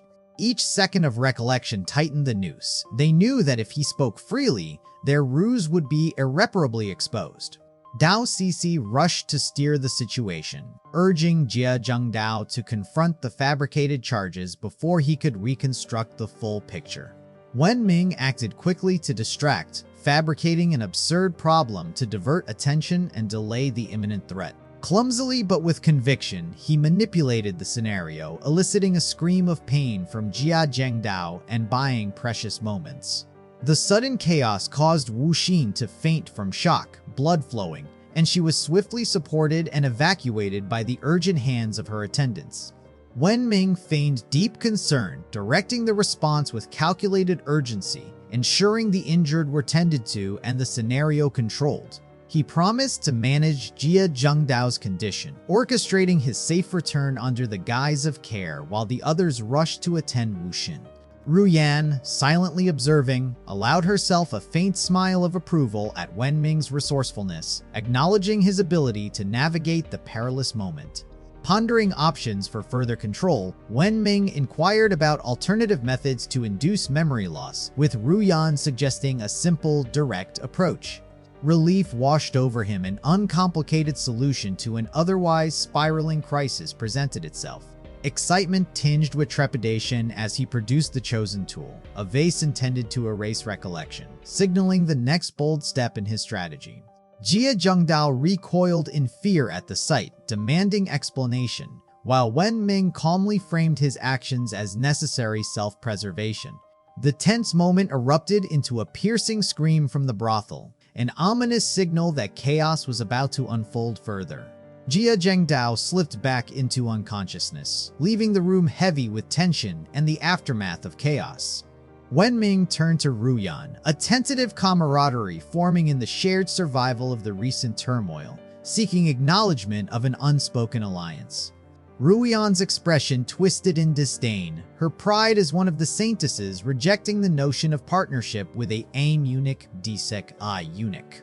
Wenming tried to reason, highlighting the strategic advantage of having him as an insider in the capital, emphasizing shared interests over ideology. Ruyan's skepticism cut through his reasoning. Trust would not come easily, and her gaze challenged his sincerity. Wenming's voice hardened, recounting his father's betrayal and his own brutal castration, framing a personal vendetta against the Wu dynasty as motivation for cooperation. Ruyan questioned the authenticity of his claim, probing the paradox of his identity with sharp curiosity. In a shocking, unorthodox move, Wenming exposed the truth of his condition, compelling Ruyan to finally concede her belief, albeit with lingering hesitation. He reminded her of the omnipresent scrutiny of the Empress, underlining the mortal stakes of discovery and the fragility of his masquerade. Ruyan's suspicion remained, tempered by cautious calculation. Frustrated yet compelled, Wenming asked what she required of him, when suddenly a pill was deftly delivered into his mouth, shifting the dynamic from negotiation to compulsion. Confusion clouded his features as he sought understanding, while Ruyan's satisfied expression hinted at a calculated triumph. She explained the nature of the yin-yang harmonizing pill, masking its delayed potency while ensuring compliance without immediate consequence. Wenming pressed for clarity, wary of the unknown effects lurking beyond the 7-day window. Ruyan outlined the danger. Failure to take the antidote would unravel his disguise, exposing him as a fraud and removing all protective pretense. Wenming recoiled at the cruel ingenuity. Anger surged through him, frustration at being threatened by the very person he aimed to aid, while Ruyan remained composed, framing obedience as a path to eventual benefit. Her instructions were precise: gather intelligence within the palace and return in 7 days. Wenming gritted his teeth in reluctant acquiescence, storing his resentment for a later reckoning. A bitter vow formed silently in his mind once his father's rebellion succeeded. The first target of his wrath would be the Heavenly Lotus sect itself. Night descended in Wenming's quarters, shadows gathering as tension and anticipation coalesced. A figure clad in black leapt through the window, the movement precise, urgent, and purposeful. Internally, Wenming cursed the righteous sect's interference, lamenting how their timing had disrupted his carefully laid plans. From an inner pocket, he withdrew a small packet, the tools of a contingency plan ready to be set in motion. A quiet satisfaction accompanied the realization that Plan B remained viable, a slender lifeline amidst chaos. Voices carried from outside, revealing a misunderstanding that momentarily relieved the tension and reminded him of the precariousness of perception and chance. Wenming muttered to himself, a wry acknowledgement that fear of unseen consequences outweighed concern for ghosts, blending humor with existential anxiety. The door opened, revealing two figures whose surprise mirrored his own, the fragile calm of the moment immediately shifting into uncertainty. Wenming froze, bewildered, questioning his own memory of closing the window. Was it really a ghost, or his imagination playing tricks? Tao Sisi, observing his hesitation, suggested with a teasing edge that perhaps his wandering thoughts betrayed a guilty conscience. He immediately denied it, frustrated by the relentless torment of the day and the absence of even the simplest comfort. Driven by thirst, he dashed to the table, grasping the lone cup of water like a small reprieve from the day's chaos. The black-clad figure watched intently, inwardly urging him to drink, their plan hinging on this moment. Just as he raised the cup, a sudden interruption froze him mid-motion. Tao Sisi snatched the cup away, asserting dominance over this simple object with playful insistence. Her frown carried weight as she declared her intention to drink first, disrupting both Wenming and the black-clad figure's expectations. Both Wenming and the hidden observer seethed at the audacity. Was a cup of water worth such contention? Tao Sisi's voice seemed incongruous, prompting Wenming to speculate on echoes or trickery, the surreal tension thickening. Thirst clawed at him relentlessly, forcing Wenming to endure his frustration as he waited for her to finish. At last, Tao Sisi drained the cup, savoring the act and teasing Wenming with a victorious gleam in her eyes. Mortified, Wenming hurried to cover himself, the absurdity of the situation mingling with his growing exasperation. He muttered complaints, baffled at how a simple cup of water could become a spectacle of humiliation. The black-clad figure, perched unseen, fumed as yet another disruption thwarted their careful scheming. Calculating quickly, the figure reminded themselves that the fire desire powder would soon exert its effect, turning Wenming into an unwitting participant.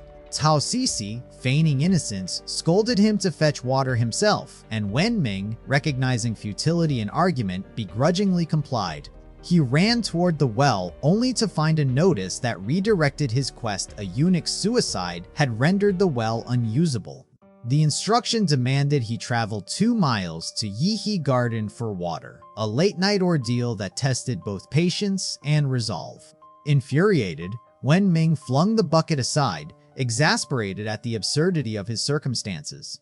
From the shadows, the black-clad figure observed keenly, noting that Wenming's thirst kept the aphrodisiac active, ensuring the plan remained unbroken. Returning to his quarters, Wenming exhaled, resigned to postpone hydration until the royal kitchen could provide a safer source. Tao Sisi, seizing the moment, playfully addressed his thirst, her demeanor shifting from teasing to earnest, leaving Wenming startled. The intensity of her presence overwhelmed him, heat and tension mingling as he realized he was caught in her energy. She pounced with unrestrained urgency, forcing Wenming to flail and protest, the room a whirlwind of chaos, desire, and exasperation. A yelp of terror escaped Wenming, his body stiff and trembling as he tried to push Tao Sisi away, overwhelmed by the sudden closeness. Instinct took over, and he shoved her off, his panic raw and uncontrolled, a desperate attempt to regain any semblance of space. Bewildered, he realized with disbelief that this was his first kiss, far sooner than he had ever imagined, and not with Xiao Xin yet as he'd expected. Tao Sisi, emboldened and unrestrained, began stripping, her intensity escalating beyond reason, leaving Wenming's mind spinning. She lunged at him like a predator, relentless and wild, pushing Wenming toward the edge of panic, every instinct screaming to flee. Trembling, he wondered if she had been drugged or if the yin-yang harmonizing pill had somehow taken hold of her as well. His mind raced. Was she merely testing his state, confirming the irreversible changes to his body? The thought only deepened his dread as Tao Sisi clung even tighter. The black-robed observer urged her on silently, seeking to exploit this chaos to extract Wenming's hidden secrets. Tao Sisi's grip and wild energy left Wenming stammering, his mind a whirlwind of fear, confusion, and desperate calculation. He braced himself, resolute not to give in, telling himself no seductive ploy could force a slip of his secrets. In a calculated maneuver, he pretended to lose balance, but Tao Sisi's unexpected strength sent them both plummeting. Nose first into the well, water splashing around them, Wenming hoped this chaotic dive might shield him from her prying gaze. The black-robed figure cursed silently, frustrated as the carefully orchestrated plan unraveled before their eyes. A bird swept overhead, momentarily diverting attention, a fleeting reminder of the world beyond the chaotic scene. The scene abruptly shifted, voices echoing in anger, reality intruding on the turmoil of the night. The Prime Minister's fury radiated through the room, his anger at his son's recklessness shaking even the walls. He raged at the humiliation brought by his son's capture by the Empress, lamenting the scandal and its costly consequences. Jia Zhengdao stammered, seeking to justify himself, shifting blame onto Wenming, whose antics had left him exposed and embarrassed. The Prime Minister's anger intensified, highlighting Jia Zhengdao's incompetence and the disgrace of being outwitted by a powerless eunuch. Yet beneath the fury, he reaffirmed the bond of father and son, promising to personally address the grievance with Wenming. Jia Zhengdao's spirits lifted at his father's intervention, admiration and relief flooding through him.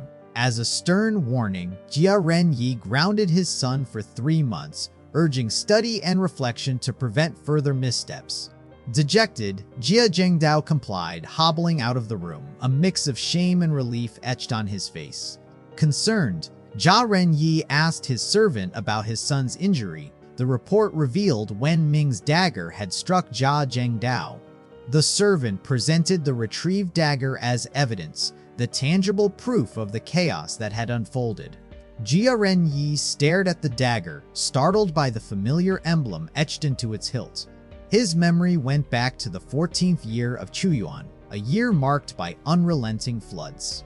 The floodwaters swallowed the northern Wu dynasty, leaving famine in their wake and despair in every household. Rumor whispered of a sage riding a white donkey, conjuring food from thin air, saving hungry souls and honoring the dead. But those in power met his compassion with malice, sending men to apprehend the sage and the suffering people he aided. Before leaving, the sage's donkey transformed into a powerful figure, scattering the officials and delivering the commoners from cruelty. This miracle marked the rise of Tianlian and gave birth to the belief that both life and death could be guided toward peace. Realizing this was the origin of the Heaven Lotus sect, Jia Renyi and his servant trembled, for it reeked of rebellion. He paced with growing unease, recognizing there must be deep ties between Tianlian and the disgraced Wen family. A servant offered to make arrangements, but Jia Renyi halted him, dismissing the dagger as insufficient proof. He produced a banknote, promising a reward for any clues to Wenming's contacts, though his servant grumbled at the meager sum. Enraged, Jia Renyi snapped, revealing he was stretching even his own general's stipend to fund this hunt. Reluctantly, he mentioned a private stash of coin hidden in his shoe, quickly silenced by his servant's pleas to avoid suspicion. The servant reminded him that others offered far greater bounties, yet Jia scoffed, consumed by his own quest. He vowed that within 3 days, he would expose the Wen family's treachery before the Empress, reclaim his rank, and secure glory. His confidant praised the plan, yet the calculation in Jia Renyi's eyes hinted at a darker resolve. With grim determination, Jia Renyi swore that Wenming would not survive this reckoning both for justice and vengeance. Back at the courtyard, Wenming plunged into the well, believing his desperate tactic had bought him safety. He congratulated himself, imagining the chaos above as Tao Sisi failed to follow. But his confidence shattered as he saw her sinking motionless beneath the surface. Panic struck. Letting her die would surely invoke Wu Xin's unyielding wrath. Bearing that weight, he swam toward her limp form, driven as much by survival as decency. Gripping her tightly, he pulled her upward, determined to save her life and his own. He clung to the rope, hauling them both from the well, breath ragged and limbs shaking. Exhausted, he collapsed beside her, gasping, caught between relief and the sobering truth that nothing had truly been resolved. The situation weighed heavily on him, regret gnawing at his resolve as he considered the folly of dragging her into the well. Turning to Tao Sisi, he froze at her still form, fear creeping in as he called her name, hoping against reason.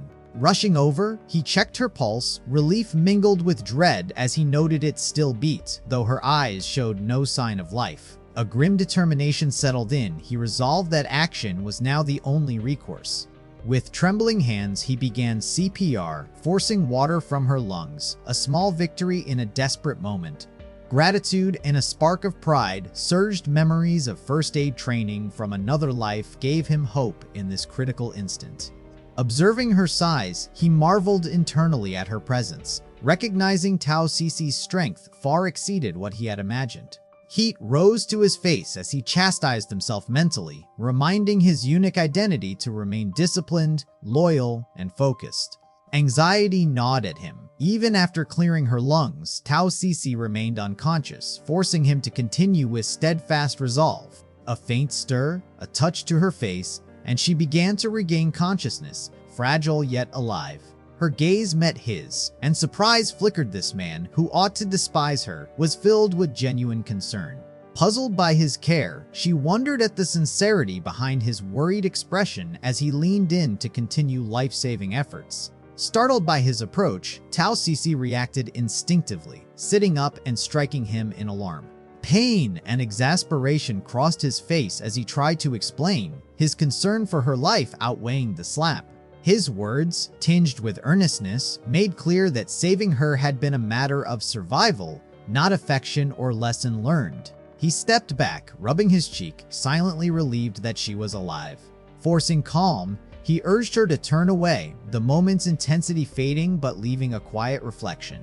Tao Sisi's thoughts swirled in confusion and admiration. Despite the slap, Wenming had risked himself for her. Could there be more than concern in his care? A new worry crept in: how to reconcile this with Wu Xin's knowledge and expectations. Wenming rose, methodical and calm, suggesting they cleanse themselves and retire, trying to restore a semblance of order. He reached out, gently shaking her shoulder to rouse her from lingering daze. Tao Sisi resisted, pushing him away, her unease clear despite her return to consciousness. She cautioned him against any actions that might embarrass the Empress, leaving Wenming startled and momentarily speechless.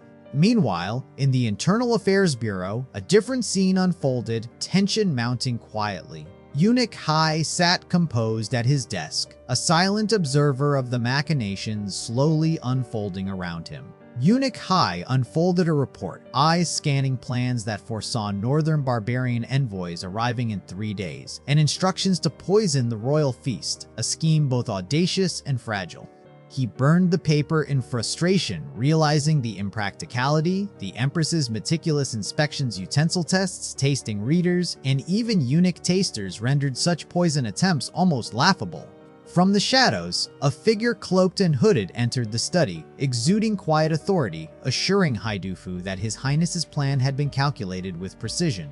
Startled, Haidufu recognized him, the presence of Huang Tianli suddenly lending weight to the dangerous conspiracy. Haidufu noted that His Highness had already deployed resources, evidence of unwavering confidence.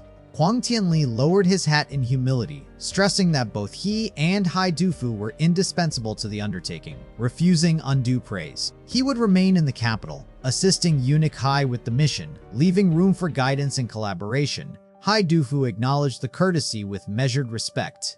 Despite the cordiality, a seed of worry lingered in Haidufu. Was this supervision, or suspicion, from His Highness?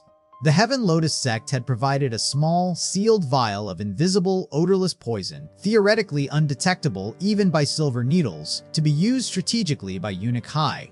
Surprised at the sophistication, Haidufu weighed the risks. Eunuchs and palace maids would still taste the food, but Huang Tianli reassured him the poison was designed for a delayed, covert effect. Once ingested, the victim's lungs would wither irreversibly, suffocating them slowly, a grim inevitability that left no chance for intervention. Haidufu's eyes widened at the revelation, astonished by such a domineering, almost mythical substance, his mind racing to comprehend its name. A subtle smile marred Huang Tianli's reply, bridging secrecy with dark elegance. He named it Adisundred Herbs' Wilty, a toxin as formidable as its title suggested. 7 days later, the royal Lin Garden basked in serene sunlight, clouds drifting lazily, a stark contrast to the tension threading through the palace. Tao Sisi crouched on the guarding ground, vigilant as northern barbarian envoys approached, her eyes sharp with readiness. She pondered whether Wenming's presence was truly necessary, questioning his role in this delicate confrontation. Her gaze finally landed on Wenming, sitting idly, and a flash of anger sparked. She voiced her frustration, feeling the weight of responsibility contrasted against his apparent leisure. Startled, Wenming scrambled to justify his pause, promising immediate participation, caught between duty and exhaustion. Tao Sisi's skepticism lingered, suspicious of hidden motives as Wenming claimed the papers were mere notes for handling the envoys. Her suspicion deepened. Could he be using the envoys as a conduit to his father, weaving private agendas into official matters? Without warning, Tao Sisi lunged, seizing the papers, refusing to accept his explanations, while Wenming struggled in panic. She pinned him to the courtyard floor, asserting dominance, her movements unintentionally intimate, sending Wenming's thoughts into a flustered whirl. He cursed inwardly, overwhelmed by the closeness and the reality of her figure, the absurdity and peril of the moment colliding in his mind. Wenming wrestled with a silent dilemma. If he stayed pinned beneath her, his eunuch disguise might unravel. If he moved, his covert intelligence work risked exposure. The contradiction weighed on him. Every path seemed to lead closer to disaster.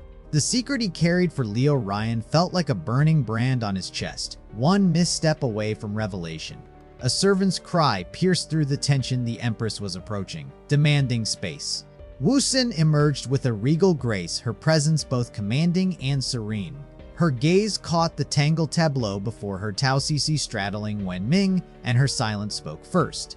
Shock crashed into the moment, sharp as an alarm bell.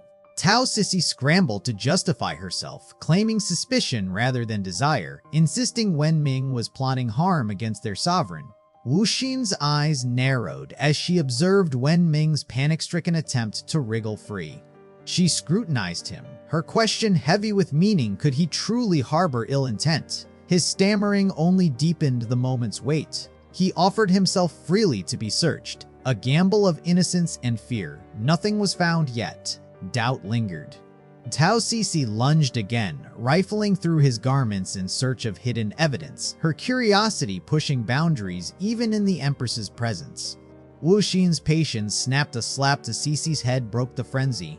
She seized Tao Sisi by the ear, ordering her away, scolding her for tormenting Wenming. Sisi's protests filled the air. The two women left the scene together, leaving Wenming alone amid the quiet aftermath. For a moment, he stood in stunned silence before allowing a sigh of relief to escape.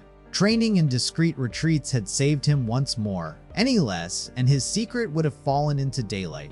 But time pressed on. The 3-day deadline was close. He needed to meet Lu Ruyan and secure the antidote. Hope flickered that the gift he brought, a framed cloth art, would be enough to keep her trust.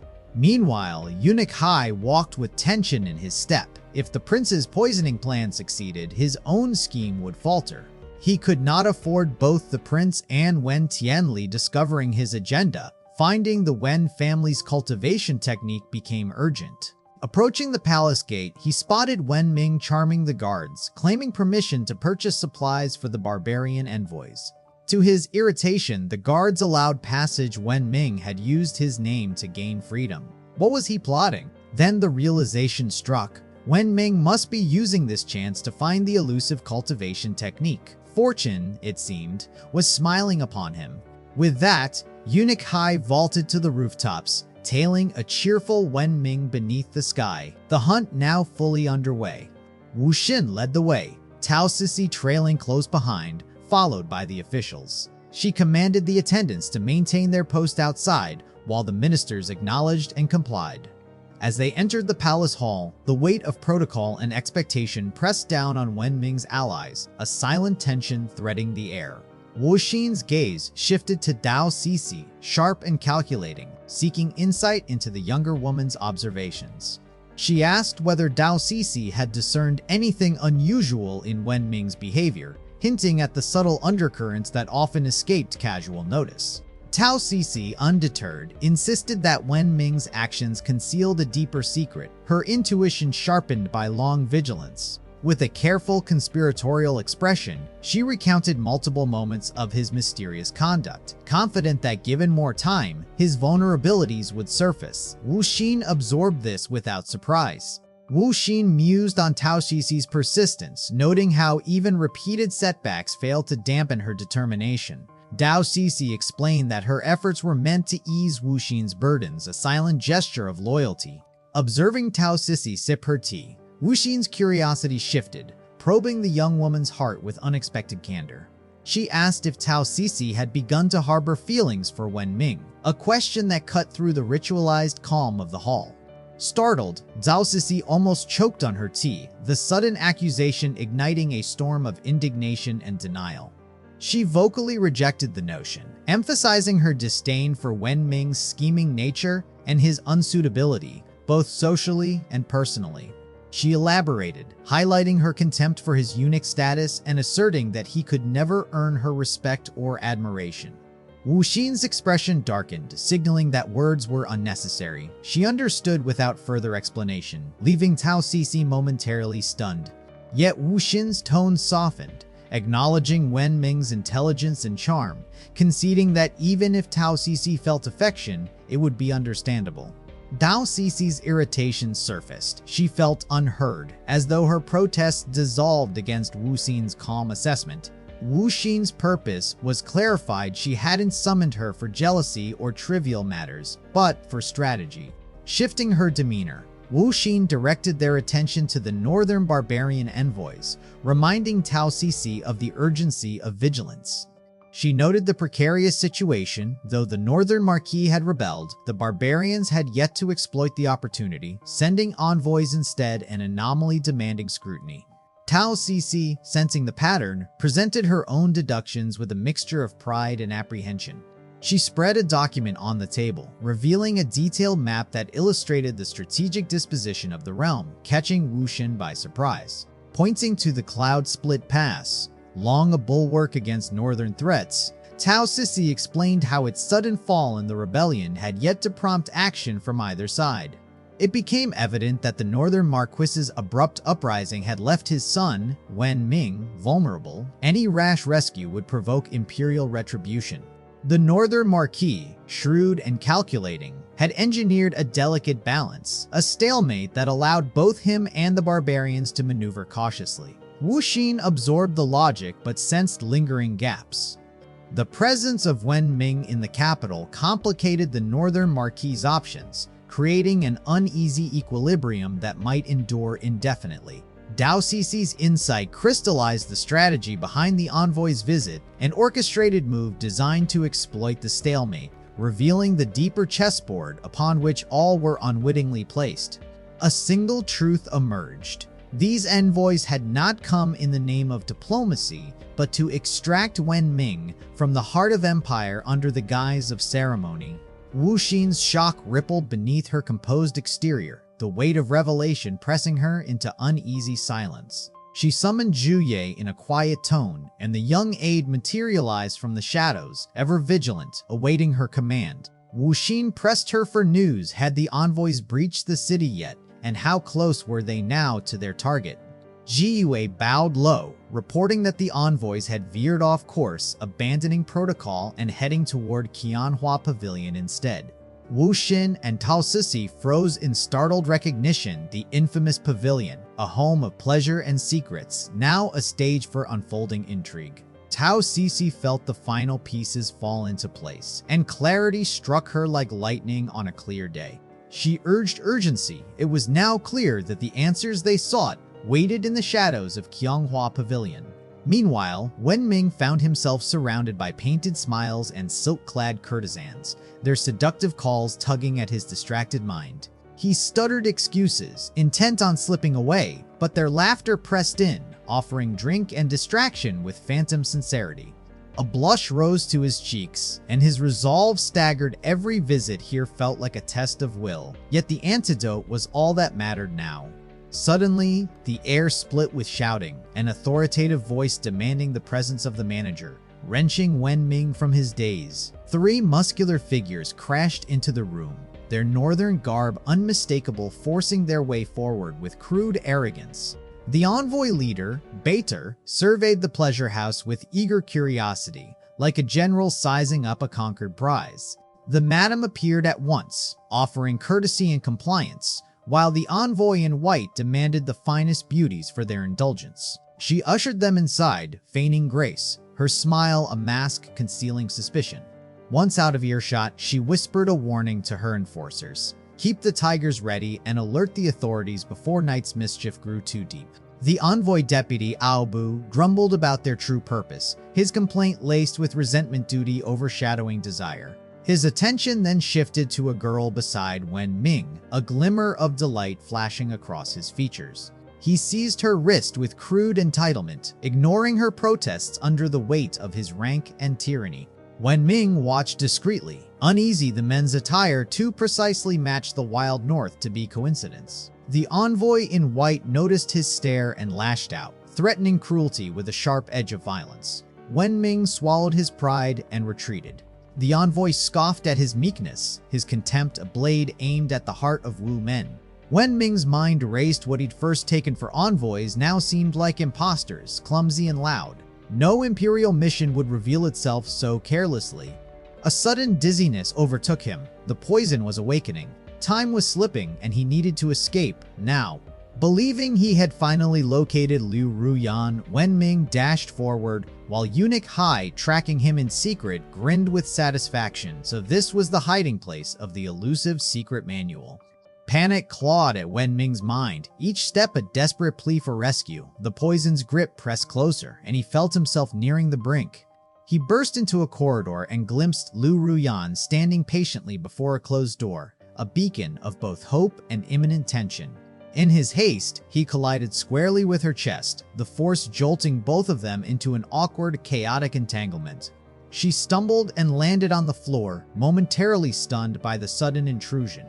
Wenming pressed atop her, embarrassed, his mind a swirl of urgency and mortification as he tried to justify the collision. She demanded distance, her frustration a mirror to his own desperation, as the tension between need and propriety rippled in the room. Accusations and indignation collided. Wenming's flushed face betrayed both his panic and the unavoidable truth. The poison had driven him to recklessness. Shaking his head, he dismissed the awkwardness, focusing instead on the life-or-death urgency pressing upon him.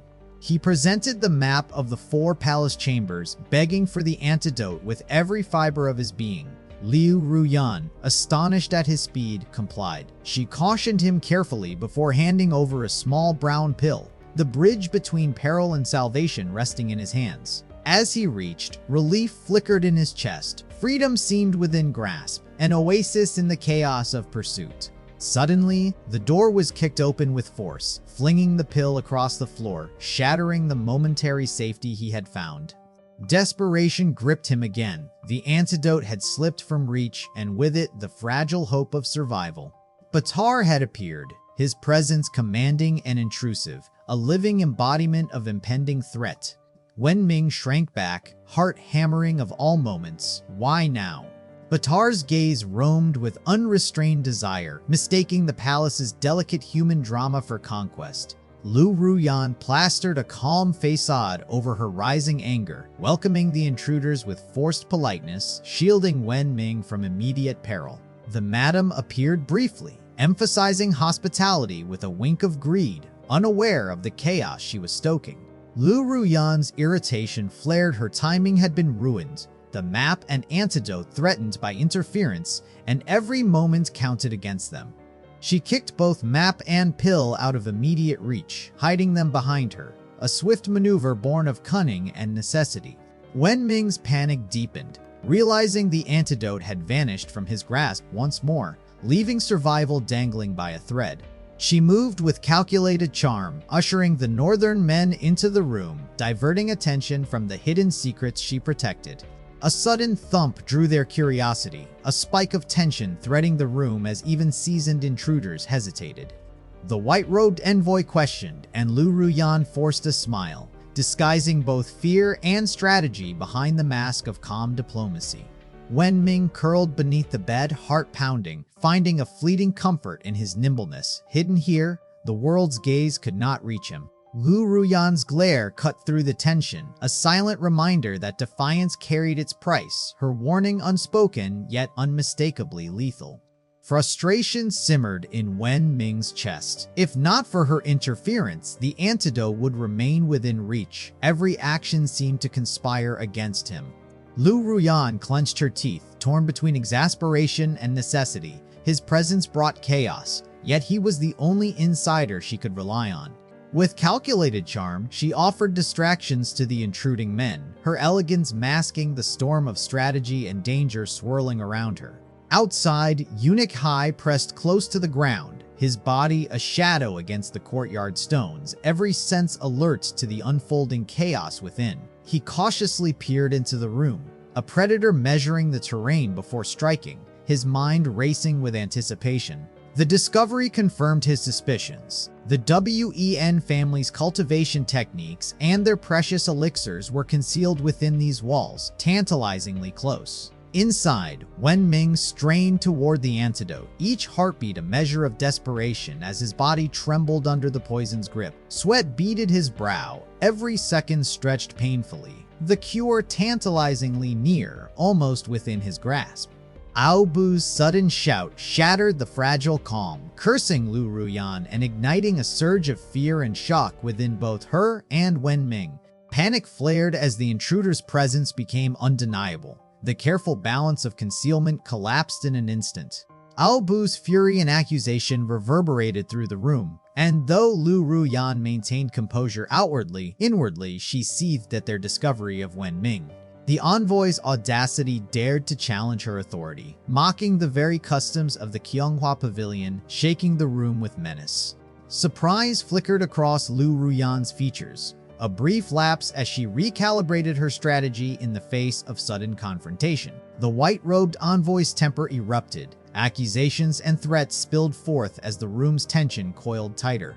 The door burst open violently, splitting the fragile sanctuary of concealment and exposing vulnerabilities to all who watched.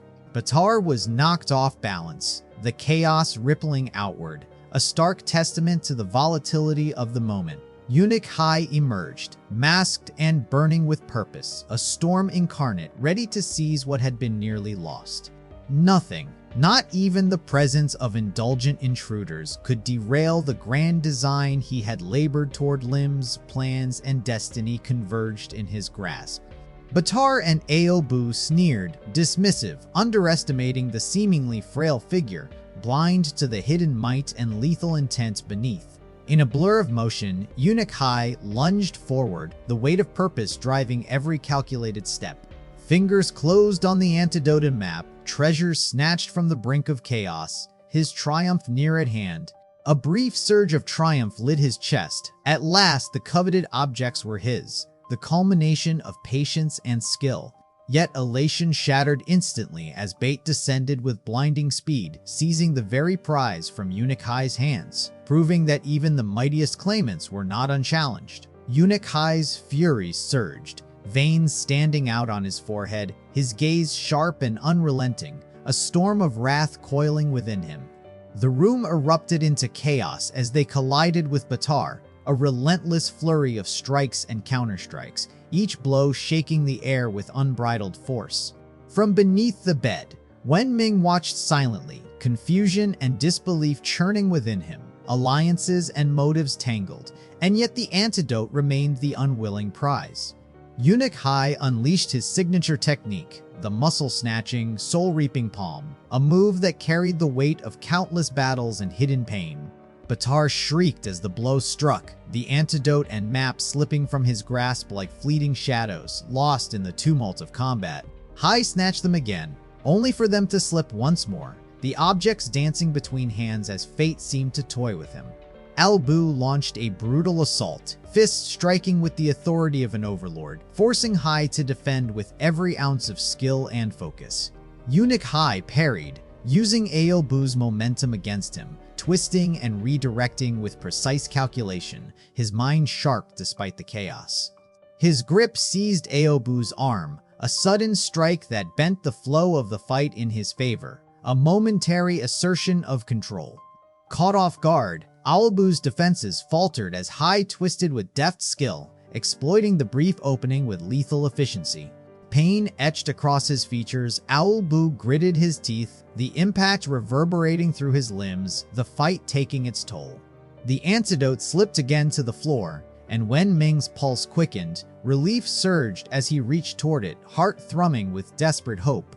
Batar rose, regaining composure, fists raised, disbelief flashing in his eyes. How could this seemingly frail old man possess such nimble strength? Eunuch Hai's voice carried bitter pride, his suffering invisible to others, a silent history of pain fueling his every move. With a final surge, Hai unleashed the cosmic infinity palm, violet light tearing through the room, sending allies and enemies alike crashing in its wake. Lu Ruyan was caught in the shockwave, her voice a startled scream as she was thrown back by the force.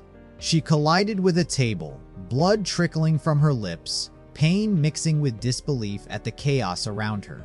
Hai realized the move had taxed him beyond safety. The room was no longer a battlefield he could endure. He seized the antidote and map once more, preparing to flee, leaving his adversaries writhing in disarray. Anger and frustration echoed behind him as they shouted futilely, the air thick with their dismay. With a blur of motion, Eunuch Hai leapt to the rooftop and vanished into the distance, laughter mixing with the wind. No force could halt his retreat. Batar drew a gleaming blade from behind his back, his stance sharp, intent on pursuing, but the pursuit promised to be anything but simple. Lu Ruyan's eyes widened in astonishment. The sudden appearance of the weapon disrupted her already fragile sense of control. Batar brandished his mystic moon steel, a swing so potent it forced even Hai to wince in surprise from the roof above. Landing deftly, Batar barked orders to Al-Bu, dispatching him with speed and precision. The chase continued as each side tested the limits of skill and endurance. Without warning, Tao Sisi appeared, her voice cutting through the chaos, a storm of outrage and authority. She confronted the intruders with righteous fury, accompanied by Wu Xin and her guards, the midday light exposing their audacity. Meanwhile, Lu Ruyan, still weakened and coughing, seethed at the violence inflicted upon her. The theft of the map and the internal injuries weighed heavily on her. A sudden movement under the bed startled her as a hand emerged, a silent harbinger of danger that drew a scream. Turning, she saw Wenming, his body contorted in pain, face turning a deep, alarming shade of purple. Panic surged through her. Had the antidote reacted violently? The northern barbarian grandmaster froze, eyes wide in sudden apprehension. The question rippled through the intruders. Could that commanding presence be Empress Wu Xin herself? Wu Xin's gaze, icy and unyielding, cut through the tension, a living blade of authority. Whispered cautions passed between the northern barbarians, but Grandmaster Batar's arrogance remained. If conflict came, he would meet it head-on, even as a cold wind swept the room. Step by step, Empress Wu Xin advanced, her attire mesmerizing, her expression cold yet compelling, a figure both regal and formidable. Shock froze the northern barbarian men, their eyes wide as realization struck. She had appeared behind them unseen. With commanding grace, she gestured and called out, her voice rippling with authority, sealing the Qianghua pavilion with martial guards, no escape possible. The thunderous response sent shivers down Grandmaster Batar's spine. Authority and discipline radiated from every gesture of the Empress. On Wu Xin's side, she conversed with a pink-haired aide, Dao Shi, weighing the risk of civil censure against the urgency of uncovering Wenming's alleged collusion with the northern barbarians. Batar's duck-like voice cut through the air, challenging the sudden dominance in the pavilion. The Empress's calm, indignant presence dwarfed his defiance, her words carrying an authority that silenced their accusations. Tao Sisi quietly explained the newcomer's origin envoys from the north, while Wu Xin noted the insignificance of their recent skirmish. Wu Xin, unfazed, indicated that the altercation barely registered, her control over the scene absolute. Turning toward Batar and Aobu, she commanded their temporary containment, leaving them sweating and seething, their plans momentarily stalled. Frustration and anger simmered within Batar, but reason and the subtle caution of his vice master tempered his impulses. The plan would proceed, delayed but not defeated. The vice master's quiet warning echoed, reminding him of the Empress's formidable martial rank and the dangers of rash action. Their retreat was measured, strategic, each step a temporary concession to a superior force. Observing their departure, Tao Sisi's expression darkened, her voice carrying a cautionary weight as she highlighted the potential collusion with Wenming. Wu Xin closed her eyes briefly, centering herself amidst the turbulence, sensing the residual threat in the air. She reflected silently on the unseen danger, questioning why action had not yet been taken against them, the weight of command pressing upon her. Dao Shi, the pink-haired attendant, tilted her head in confusion as the atmosphere thickened with unspoken intent. Wu Xin's expression shifted subtly, a shadowed smile, predatory and calculating. To her, the petty malice of others was irrelevant, for a true sovereign did not fear the bite of lesser beasts. Dao Shi, unaware, beamed with admiration. Impressed, Dao Shi let her awe slip, a whisper of admiration hanging between them. Wu Xin, focused and unbothered, continued her stride. Her voice carried command. Forget the barbarians for now. Securing Wenming was paramount. The pawns would be dealt with later. With a wave of her hand, Wu Xin sent guards through the Qionghua Pavilion, sweeping every hall and room with ruthless efficiency. She insisted nothing be overlooked, not even the smallest crevice was spared from scrutiny. Without hesitation, she vaulted upward to the upper floor, her determination sharp as a blade in motion. Her thoughts echoed like a whispered vow. Wenming could not afford to betray her trust. Elsewhere, Wenming slowly woke, confusion clouding his senses as he realized something was deeply wrong. The air felt too open, too exposed. He looked down to find himself utterly bare beneath the sheets. He lifted the blanket, seeking reassurance. A glimpse of his lower half confirmed his worst fear. He checked quickly and instinctively. Relief washed over him. He was intact, unharmed. Yet a nagging wrongness lingered. Something internal felt unsteady, as though the world had shifted without his consent. Bracing himself, he reached once more for the blanket. The discomfort was too tangible to ignore. He had to face what lay beneath. Pulling the blanket away revealed a blonde-haired, blue-eyed maiden beside him, the revered holy maiden of the Heavenly Lotus sect, her stare a mix of shock and fury. His mind reeled, unable to process reality. He covered himself again and checked once more, desperate to deny what his senses insisted was true. But denial found no refuge. The maiden remained, her presence cold and unyielding.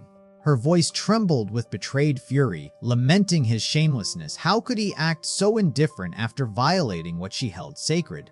The weight of her grief hung like a shroud. The proud holy maiden, undone by a false eunuch in a night she could not forget. She gathered the blanket around herself, tears tracing silent paths. Wenming, frantic, scrambled to dress while insisting her strength dwarfed his. He could never overpower her. Her reply cut sharp. Weakness brought by earlier injuries made her vulnerable. Yet beneath her sorrow lurked resolve. This shame must never reach her sect. Her honor demanded his death. A shocking realization dawned on Wenming. Her thoughts were clear to him, echoed in his mind like whispered secrets. Instinct gripped him. He seized her hand before she could react, compelled by a sudden urgency to prevent what was about to unfold. She wondered what his accusation meant. She hadn't struck him, yet he claimed he heard her murderous intent whispering in silence. Her thoughts spiraled as the truth hit. The legends were real. He could hear them. Fear and awe welded together. He pressed her about the legends, and though flustered, she confessed his fortune had collided with ancient, hidden power. It was tied to the Talon Leon Holy Maiden, their intimacy binding spirit and strength, sharing power and thoughts, as she revealed while blushing deeply. Only then did he comprehend the absurd surge of vitality in his body. The conclusion pressed upon him with clarity. Without hesitation, he threw his robe her way and fled, as if fleeing fire itself. With new strength pulsing through his veins, he laughed. Surely not even the capital could contain him now. Seeing his abrupt escape, the Holy Maiden kicked the bed frame in rage, pain, and betrayal mingling in her tears. He collapsed outside, struck by an invisible echo of pain from her kick. Their bond was no idle myth. She grinned through the agony. This was no gift without cost. They were tied together, rising and falling as one, even unto death. And now, with skills transferred, he bore the weight of becoming a spy in the Wu dynasty. He questioned why he should help, though calmness masked the dread forming beneath. She seized the blade instantly, pressing it to her own throat, her resolve unwavering. She promised to drag him into the grave if she fell. The bond was iron, not silk. His composure shattered as he rushed to stop her. She pushed the blade harder, claiming purity lost and her mission ruined. Death seemed her final purpose. Panic overtook him as he begged her to stop, desperation erasing all bravado. In desperation, he shouted back if he met his mentor, their rebellion would be complete. Wasn't it a waste of talent to force him into shadows? But Lu Ruyan stood firm. He must infiltrate. Fate didn't care for fairness. Her eyes burned with conviction. Their goal was no throne exchange, but true equality, the end of oppression. He trembled under the gravity of her beliefs. Was idealism this raw in every age? A sudden knock shattered their tense silence. Imperial guards demanding entry. Soldiers whispered outside it was the last room. The envoy had entered hours ago. A woman with peach-pink hair signaled them forward, her expression dark. She declared her suspicion. Wenming was inside. With that, she called on the full force of her regiment. The order was given with authority, and the great Wu guards responded with a resounding affirmation. Soldiers quickly encircled the building, forming an impenetrable perimeter. Inside, guards stationed themselves, alert and unwavering. Outside, every entrance and exit was monitored. No one could slip through unnoticed. A curious mouse dared to wander nearby, squeaking innocently. Tao Sisi's hammer fell, crushing it without hesitation, a small symbol of her unyielding vigilance. Her eyes scanned the room sharply, anticipating Wenming's next move. Behind her, Empress Wu Xin questioned calmly, seeking confirmation about the last room. Tao Sisi kicked the door open, declaring their authority with no room for resistance. From behind the bed curtains, a soft, teasing voice greeted them, laced with feigned modesty. The woman offered apologies for her unpreparedness, her tone carrying both charm and tension. Tao Sisi ordered a meticulous search of the room, and the guards obeyed without question. The Empress inquired if Lu Ruyan had seen Wenming, but the girl's answer was uncertain. Though polite, Lu Ruyan's responses did little to calm Tao Sisi's suspicion of a hidden presence. Resolute, Tao Sisi pulled back the bed curtains, revealing only Lu Ruyan, startled and defensive. Her gaze hardened, reading the bed as suspicious, determined to uncover any secret. Yet all she found were delicate pieces of lingerie, harmless but tantalizing. Lu Ruyan offered them as a gift, but Tao Sisi dismissed them with sharp disdain. She scoffed at their risque nature, the triviality amplifying her vigilance. Concluding no one could hide on the bed, she considered Wenming's cunning. He must be beneath it. Tao Sisi bent down, eyes piercing the shadows under the bed, scanning every inch. Her gaze lingered carefully, expecting the impossible to appear. Yet nothing stirred below. The space was empty. Unseen above, Wenming clung to the rafters, every limb straining against gravity. A shiver of horror ran through him. Had it not been for Lu Ruyan's power coursing through him, this impossible feat would have been beyond reach. Below, Tao Sisi tore through the room with relentless precision, paying no mind to Lu Ruyan's frantic pleas. Lu Ruyan sat on the bed, voice tense, imploring her not to scatter her belongings. During the search, Tao Sisi's shoulder collided with a pillar. Wenming, gripping the pillar above, shuddered as the vibrations ran through him. His palms slick with sweat, Wenming slipped slightly on the smooth wood, betraying his presence with a faint noise. Tao Sisi's ears twitched at the sound, immediately pivoting toward the bed. Lu Ruyan, sensing the danger, sent a telepathic message, promising cover and urging him to use the shadows. In a sudden move, Lu Ruyan yanked the blanket sharply. Wenming, reflexes honed by peril, ducked instinctively, disappearing from sight. The blanket became a shield, masking his escape from view. He scrambled silently beneath the bed, heart hammering in his chest. Tao Sisi, bewildered, demanded the reason for the sudden shake. Lu Ruyan feigned casualness, attributing it to affection for her favorite blanket. Her eyes swept the rafters, scanning for a phantom that wasn't there, frustration mounting. Raising her massive hammer, she warned, ready to smash anything in her path. Beneath the bed, Wenming and Lu Ruyan silently contemplated the fragility of life and fate. A commanding voice cut through the tension. Empress Wu Xin intervened, halting the destruction. She recalled her father's teachings. The innocent should not bear the cost of personal grievances. The disturbance had already drawn enough attention. It was time to settle matters and withdraw. Wu Xin departed with calm authority, Tao Sisi hastily following in her wake. Beneath the bed, Wenming exhaled, relief washing over him as the danger receded. Unseen by others, Wu Xin cast a fleeting, piercing glance back, her eyes glinting with icy calculation before continuing onward. That night, in a hidden sanctuary, the weight of secrets shifted. An elder with slicked back hair raised a piece of parchment, laughter curling with triumph.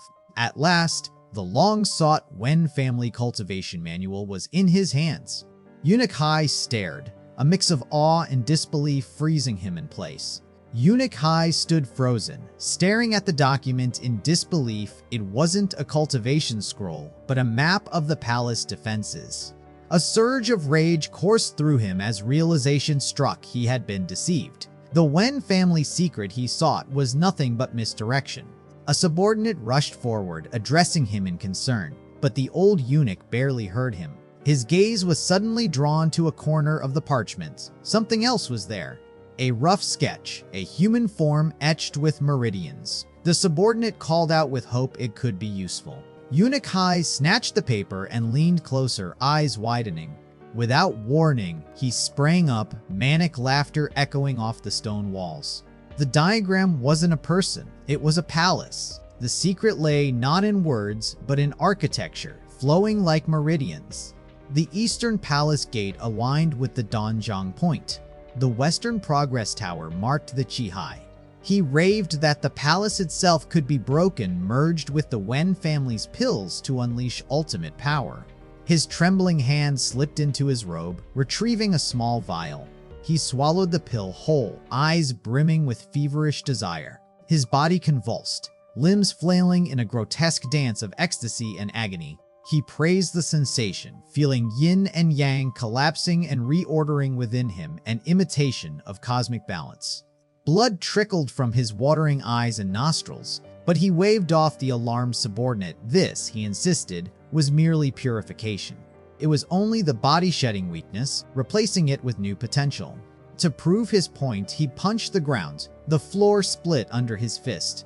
Triumph turned to horror. The eunuch realized his bones were fracturing. The flowing energy was wrong. Chaos, not mastery. Blood streamed from every orifice, eyes, nose, lips, until his face became a mask of crimson agony. His body jerked uncontrollably, tossed by unseen forces like a puppet in a cruel play. His subordinate recoiled in terror, calling out in disbelief.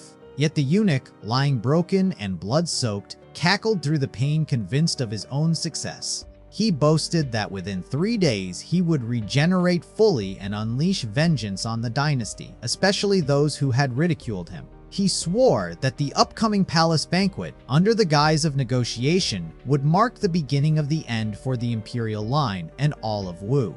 At Cheonghua Tower, Lurian slumped onto the bed, a shadow of sulking filling the room as he wrestled with impatience and frustration. Wenming, concealed beneath the bed, slithered out like a cautious serpent, the unspoken bond between them strengthened by their shared secrecy. Gratitude surged within him. A promise formed silently, vowing that once his father restored the capital, he would return and honor her properly. Before the vow could finish, a sharp pinch at his ear reminded him of limits, halting his words mid-thought. The reminder was stern, continued survival as a palace spy demanded vigilance. Any lapse could have been fatal if the knife had been real. With a playful edge, he pleaded for clarity, questioning how long he was expected to live in the shadows, while the knife hovered as silent authority. Their conversation turned to the legendary dragon vein of the Wu dynasty, the hidden core of its prosperity and enduring power. A creation of the Wu ancestors, the dragon vein sealed a true dragon, a force of immense fortune and influence. Its presence had allowed the Wu family to unify much of the divine continent, forging a stable dynasty that stood for generations. Yet centuries of corruption had left the common people in misery, trapped under the dynasty's weight, unable to rebel so long as the dragon vein remained. Wenming's mission was clear: uncover the vein's secrets and dismantle the foundation of the Wu dynasty's unnatural power. The story resonated with him, a familiar echo of countless narratives of struggle, power, and inevitable decay. His thoughts momentarily betrayed him. When asked about eunuchs, he scrambled to cover his mind's slip with tales of novels he had read. Lu Ruyan's sigh cut through his excuses, transferring her power to him with a commanding presence that brooked no nonsense. With unwavering focus, she tasked him complete the mission, restore balance, and bring a clean world back to the people. Wenming could only exhale, the weight of responsibility settling on him as he silently accepted the mission. Suddenly, Lu Ruyan's face flushed, a hint of vulnerability threading through her authoritative demeanor. She warned that the heavenly lotus mark, their secret link, would move with him, invisible to all but critical for their subterfuge in the palace. Wenming immediately scanned himself, searching for any trace of the mark, stunned by the audacity of such a feature. He marveled at the hidden intricacies of the Heavenly Lotus sect, an organization whose power extended beyond his expectations. Finding nothing amiss, relief mingled with the constant awareness of how frequently he was drawn into precarious, unlucky situations. Lu Ruyan, still flushed, urged caution and patience, her guidance both a shield and a tether as he faced the dangers ahead. Turning to her, Wenming asked, seeking the next step, the urgency of the mission pressing against him like a tide. Blushing, Lu Ruyan averted her gaze, reminding him to exercise care while searching for the dragon vein, her concern subtle but unmistakable. Though she denied personal worry, her expression betrayed her, and Wenming, perceptive as ever, did not miss it. Wenming chuckled to himself, resolving to complete the mission swiftly and vanish. Careful not to bring trouble, his resolve only deepened Lu Ruyan's inner turmoil. She maintained a composed exterior, projecting strength despite the storm within. Beneath her mask, frustration simmered. She silently scolded Wenming for failing to perceive her feelings. Yet she could never have guessed that he, too, could perceive her thoughts, mirroring her own extraordinary gift. That night, the Imperial Palace lay quiet, the shadows stretching long over its ancient halls. Wenming began his clandestine task, each step deliberate, each motion measured against the weight of his purpose. His infiltration of the palace was seamless, the mastery of his martial arts leaving no obstacle in his path. Lu Ruyan, vigilant even in silence, reminded him of the peril of overconfidence. Her caution was born of care, fearing that complacency might derail the fragile thread of his mission. He muttered in frustration, the fabled dragonbane, a mystery he had never encountered. Lu Ruyan's icy insistence that he complete the mission within a month barely registered. Complaints spilled from him. How could he seek what he could not identify? Uncertain if the dragon vein even lay in the capital. He inspected the palace with meticulous eyes, noting the impenetrable walls and wondering if the secret might be concealed within stone itself. Picking up a small rock, he tested the waters of chance. He dropped it into a well, hoping for the kind of hidden trove whispered of in tales. Perhaps, he thought, the secret lay buried within a garden bed, overlooked by careless eyes. Yet, his progress was interrupted by two startled cats caught in their own daily business. One black feline leapt at him in surprise, claws raking across his face, leaving a sting of unexpected pain. Elsewhere in the palace, Tao Sisi wandered aimlessly, her patience fraying as she sought Wenming and found only emptiness. The sharp cry of pain pierced the halls, drawing her attention and sparking both curiosity and confusion.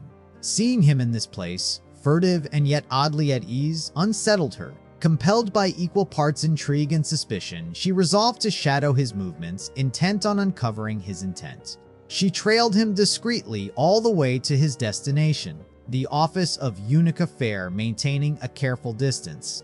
Whether Wenming was aware of her silent pursuit remained uncertain. He moved with a relaxed composure, the calm of someone at ease in the storm of his own making. Convinced of safety, he sank into a bath, letting the warm water cradle him as the palace around him remained unaware of his presence. The warm water seemed to ease some of the tension in Wenming's body, offering a rare moment of relief after days of relentless exertion. But the calm was short-lived. Liu Ruyan's sharp inquiry pierced the moment, challenging his pace and focus. Frustration rose in him. A mixture of fatigue and exasperation. He had already explained the palace's vastness and the limitations imposed by his status. Yet Liu Ruyan remained unrelenting, insisting that his method lacked precision, that only direct insight into the Empress's actions could yield results. With a resigned sigh, he accepted the challenge, retreating inward to trust his own instincts and strategies for the mission ahead. Unbeknownst to him, Tao Sisi overheard every word, her mind sharpening with suspicion and resolve. This little Wenzi was a target she would not let slip. Oblivious to the watchful eyes, Wenming continued confiding in Liu Ruyan, confident in his own plan, but still nudged subtly by her guidance. Tao Sisi prepared a needle, intent on pressing her influence further. Though the source of her resolve was of no concern to him, only its looming threat mattered. He found himself powerless to intervene, the situation spiraling faster than he could anticipate. As the needle touched her skin, Wenming erupted from the bath, crashing onto Tao Sisi in a desperate bid to prevent disaster. From the doorway, Tao Sisi, disoriented, wondered at the sudden stillness that had overtaken the room. Unaware that he had been observed, Wenming's sudden leap collided with her, toppling them both in a chaotic tangle of bodies and startled cries. They landed with Wenming atop her, the reality of being followed crystallizing in his mind. In that instant, the weight of scrutiny pressed on him. He had been watched, tracked, and cornered in his own sanctuary. Confusion and panic mingled as he assessed the intruder, realizing Tao Sisi's presence signified suspicion and relentless observation. He deduced she was there to verify his identity, scrutinizing every action while he tried to maintain composure.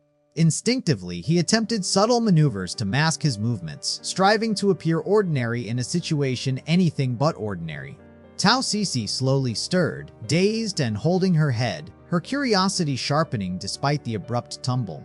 She questioned the collision, her voice tinged with both irritation and intrigue. Seizing a moment of opportunity, Wenming splashed water to obscure her vision, creating a fleeting advantage. In that brief window, he hastily dressed, preparing to regain some measure of control over the encounter. Yet Tao Sisi, unyielding, clung stubbornly despite the water blurring her sight, determined not to let him slip away. Wenming froze, panic surging as he struggled against her unexpected persistence. Confusion and desperation coiled within him as she grabbed at his clothing, demanding to uncover the secrets he had concealed. Her unshakable determination left him cornered. She would not be deceived or deterred, forcing him to confront the reality of exposure. In the chaos of their struggle, Tao Sisi's hands inadvertently clasped little Wenming, throwing big Wenming into stunned silence, broken only by an expletive. Despite the shock, Sisi remained relentless, her grip unyielding on the small figure. Far from the palace commotion, in the northern barbarian envoy's residence, tension mixed with leisure in equal measure. Ambassador Badithi Asiri swirled wine in his glass, speaking with a casual ease to the vice envoy, yet his restlessness betrayed deeper unease. The architecture impressed him, Wu Dynasty buildings more elaborate than the yurts of the north, but the wine's weakness grated against his northern sensibilities. The vice envoy's reminder of their mission cut short his indulgence, triggering irritation. He muttered under his breath, frustrated at the constant pragmatism. Still, he could not deny the Empress's overwhelming aura. Even a single meeting exposed the depth of strength that could imperil any mission. Ao Bu, however, appeared unconcerned, his calm masking the undercurrent of danger. Northern barbarians were not the only ones with designs on the Empress. The red-haired envoy's curiosity was piqued, eyes narrowing at the rising dark smoke curling mysteriously behind them. Emerging from the swirling smoke, Huang Tianli appeared, his grin carrying mischief and the weight of intent. He approached the envoys with a fluid confidence, steps measured yet deliberate. Ao Bu greeted him with caution and curiosity, gauging the sudden arrival of the prince's subordinate. Huang Tianli returned a sly smile, acknowledging the envoy's sharp perception as if confirming that their reputations for vigilance preceded them. He reminded them of the prince's plans for the upcoming banquet, the message layered with both warning and expectation for northern compliance once the scheme succeeded. Ao Bu affirmed their intent, confident that territorial gains would secure the Great Han's enduring cooperation with the Wu dynasty. Huang Tianli's mirth reflected his confidence in the prince's intentions, a subtle acknowledgement that strategy and trust walked hand in hand. With the formalities complete, he left as quickly as he arrived, leaving a lingering tension in his wake. Batar's mind, ever cautious, questioned the ease of the negotiation. Wu Dynasty's cunning suggested deeper layers yet unseen. Ao Bu sensed the same doubts but remained steadfast, reminding his companion that such moves were already anticipated within the northern barbarian strategy. Both knew their plans against the Wu Dynasty were already set, the broader game unfolding as intended.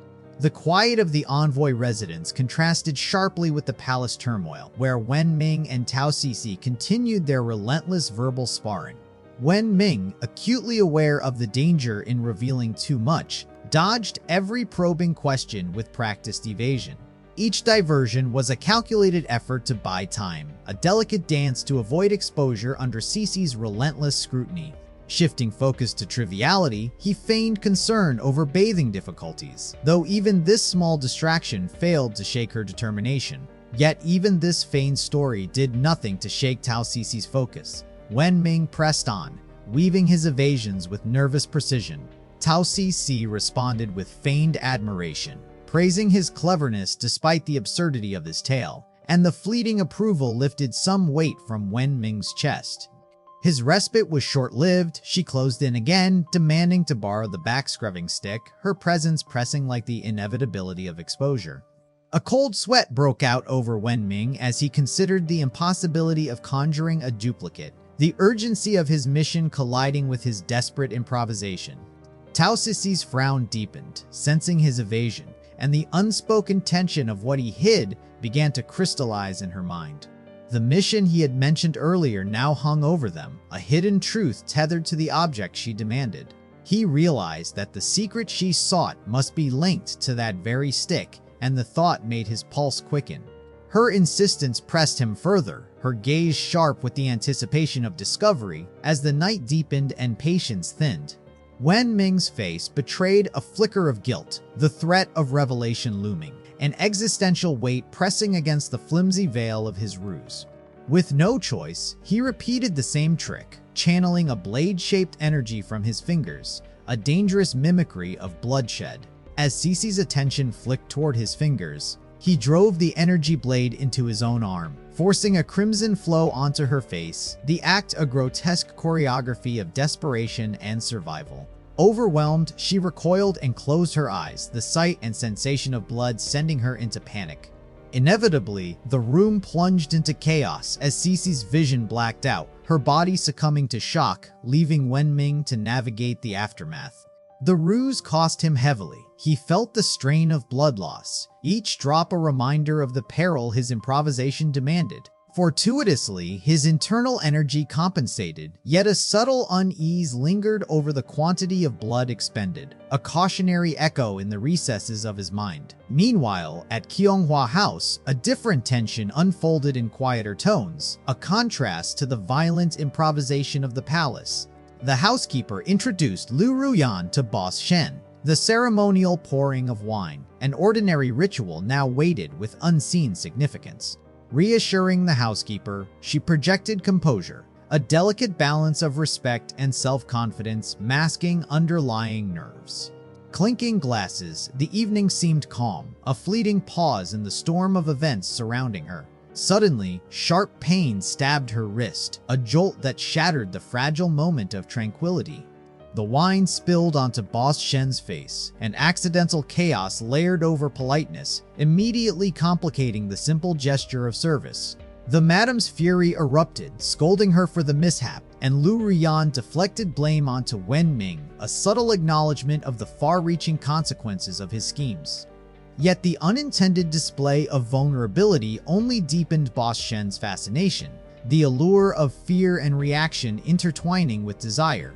Neither Lu Ruyan nor the Qionghua housekeeper anticipated the unfolding of such unintended consequences, a reminder of how chance shapes experience. Meanwhile, back at the Imperial Palace, Wenming's sneezes punctuated the silent tension, small human moments amidst grand schemes and clandestine maneuvers. Perhaps a hint of illness made him grumble, but his attention snapped as something slipped from Tao Sisi's garments. He leaned closer, inhaled subtly, and a smirk curved his lips, sensing opportunity in the unexpected. The discovery sparked a rush of hope he hadn't been abandoned by fortune yet. With this, the scales could tip in his favor. 3 days later, the Imperial Palace stirred with the weight of protocol and expectation. In the kitchens, cooks and servants moved in orchestrated chaos, aware that the day held monumental significance for the Wu dynasty. Orders were sharp and unforgiving. Failure carried consequences that no one dared tempt. The commander's gaze fell on Wenming as he meticulously prepared each dish, his hands steady despite the turmoil of past days. Memories of 3 relentless days under Tao Sisi's strict regime flitted through his mind, a brutal trial that made this small moment of normalcy feel almost indulgent. Unexpectedly, Eunuch Hai patted his shoulder, sending a jolt through him, a reminder that vigilance was never optional. Though flustered, he assured himself that the food had been tested, and his calm smile masked the tension underneath. Yet there was no time for comfort. Help was needed to carry the feast to its intended grandeur. As Wenming moved through the kitchen, Eunuch Hai's lips twisted into a mischievous grin, plotting quietly behind a mask of civility. In his hand, a vial of poison waited, a silent agent of chaos that would alter the day's balance. Unseen, it found its way into Wenming's meal, turning trust into danger with a single invisible gesture. The narrative briefly rewound to 3 days prior, where Wenming's desperate morning struggle with the bath brush foreshadowed the trials to come. Eunuch Hai's order sent the poisoned dish toward the Empress, a calculated step in a game of empire and ambition. He allowed himself a quiet, triumphant sneer. In his mind, the Wu family's legacy teetered within his grasp. Back in the Imperial Palace's grand banquet hall, anticipation and ceremony intertwined in a delicate, high-stakes display. Serving girls carried platters with practiced precision, each step a choreography designed to impress the distinguished guests. The hall brimmed with nobles and officials, a gathering meant to reflect power and wealth, yet beneath the surface, tensions quietly simmered. Among the crowd, Jie Zhengdao's eyes fixed on Wenming, recognition sparking immediate outrage. His anger sharpened into a grin, a dangerous mix of pride and desire for confrontation. His father's warning restrained him for now, reminding him that etiquette outweighed impulse in the presence of royalty. The banquet's significance, particularly with the northern barbarian envoys present, demanded patience and silent composure despite personal grievances. Swallowing his ire, Jie Zhengdao obeyed, a momentary surrender to duty and the theater of courtly life. Wenming's exhaustion left him oblivious to everything around him. Days of relentless trials under Tao Sisi and Lu Ruyan had drained him, blurring awareness and masking Tao Sisi's silent approach behind him. Tao Sisi, convinced he was scheming to contact the barbarians, lurked patiently, ready to expose him in the act. A sudden shiver traced Wenming's spine, an instinctive warning of unseen eyes. He pivoted quickly, scanning the space, yet no one appeared. Shadows remained undisturbed. The young man wondered with faint amusement if anyone even noticed his presence in this vast palace. Meanwhile, Liu Ruyan's mind brushed against his, reading his every thought. Her patience thinned, her expectations pressing him to act. He attempted a feeble defense, but the holy maiden's scrutiny dismissed excuses without a second thought. Her resolve was unwavering. A clue had to be found today, or his secrets would be revealed to higher powers. Resigned, he muttered inwardly, wondering if fate had cursed him with relentless attention from women across lifetimes. From a distance, Tao Sisi observed with smug anticipation, her patience rewarded as he began to act predictably. She had been deceived before, and vowed that today she would finally capture proof of his collusion. Wu Xin too drifted into thought, her mind on the delicate threads connecting those around her. Observing Wenming, she questioned silently. The nature of his interactions was there more than strategy at play. Eunuch Hai appeared, delivering the message that preparations were complete and the banquet could commence. With Imperial approval, he proclaimed the start of the feast, setting the hall into motion. Batar's eyes glimmered with anticipation. The long-awaited banquet was finally underway, a feast to satisfy both hunger and desire. The flavors of the Wu dynasty enchanted him, every bite reinforcing the reputation of Imperial cuisine. Oblivious to disapproving glances, he consumed his meal with mechanical efficiency, driven by purpose and appetite. The northern barbarian deputy envoy enlisted his cooperation for their plans, and he consented without hesitation. Albu rose to challenge the assembly, framing 3 provocative questions meant to test the pride of the Wu dynasty's officials. The charge of provocation ignited the officials' confidence, compelling them to rise to the challenge.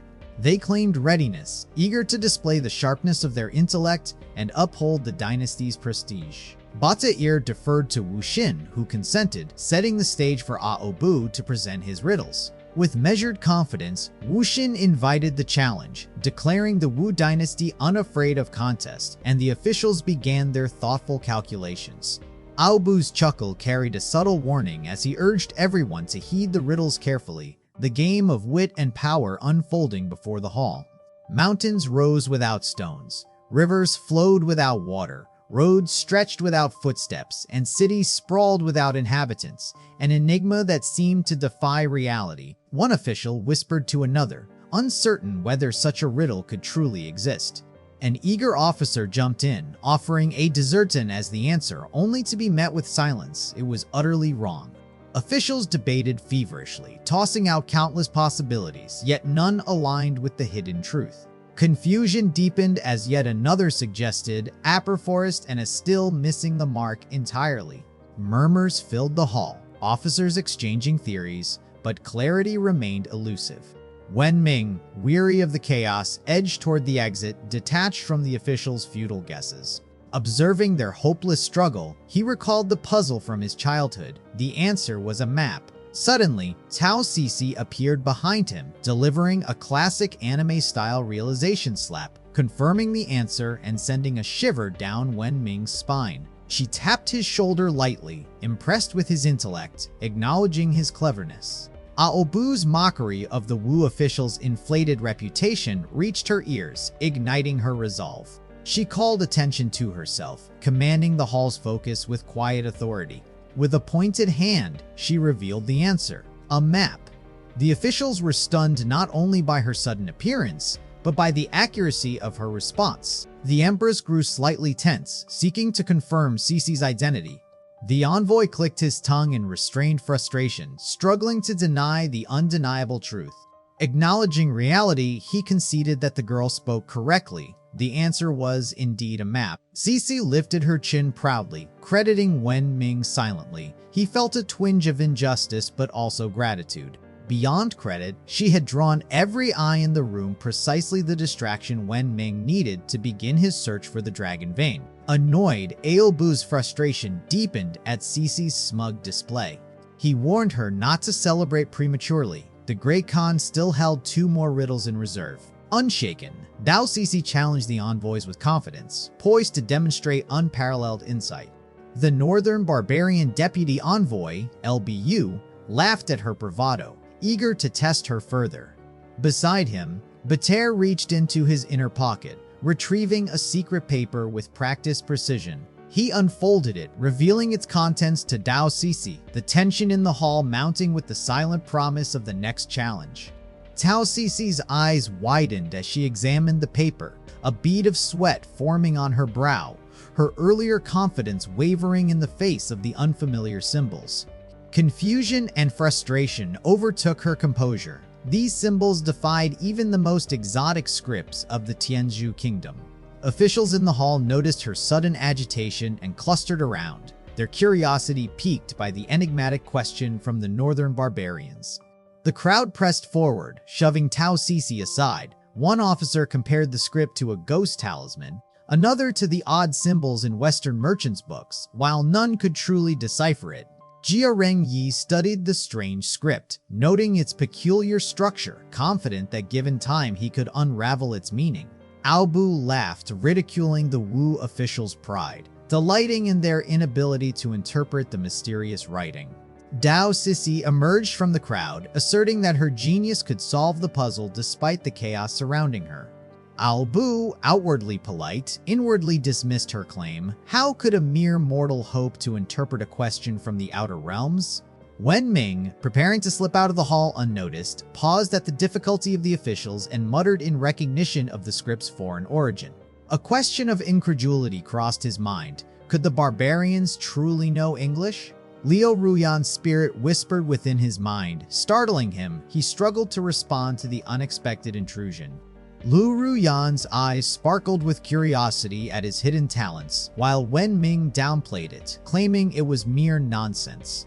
Aobu, still gloating, taunted the Wu dynasty's inability to solve the riddle, provoking Tao Sisi's irritation. Despite her bravado, the unfamiliar AB symbols gnawed at Tao Sisi's mind, a reminder of knowledge she had never been taught. In a sudden flash, she thought of Wenming's past assistance and the possibility that he could help decipher the symbols. She called out to Wenming, urging him back as he attempted to slip away unnoticed. Grabbing his collar, she demanded his attention. Wenming, uncomfortable, protested at her sudden hold. Tao Sisi reasoned that if he had answered the first question, surely the second posed no challenge, but Wenming could only question her logic. Seeing his reluctance, she appealed to the Empress, claiming he could solve it. Wenming, realizing he had been trapped, denied saying so. Jia Zhengdao, jealous and scornful, reprimanded the young eunuch, though the statement effectively validated Tao Sisi's claim, leaving Wenming no room to contest. Jia Rengyi intervened wisely, allowing Wenming to attempt an answer with the caveat of punishment if he failed, placing him in a dilemma of action or consequence. Tao Sisi considered the possibility that if Wenming truly colluded with the northern barbarians, they would let him answer correctly, preserving both his safety and the Wu dynasty's face. Observing the commotion, Empress Wu Xin questioned Wenming directly, who stammered under her gaze, uncertainty flickering across his expression. Zhu Xingdao interjected with derision, pressing Wenming to admit fault if he failed, provoking his internal disdain for the entitled noble. Jia Zhengdao, certain of Wenming's fear, confidently taunted him. If he could answer, he would earn the unlikely title of a Genofather.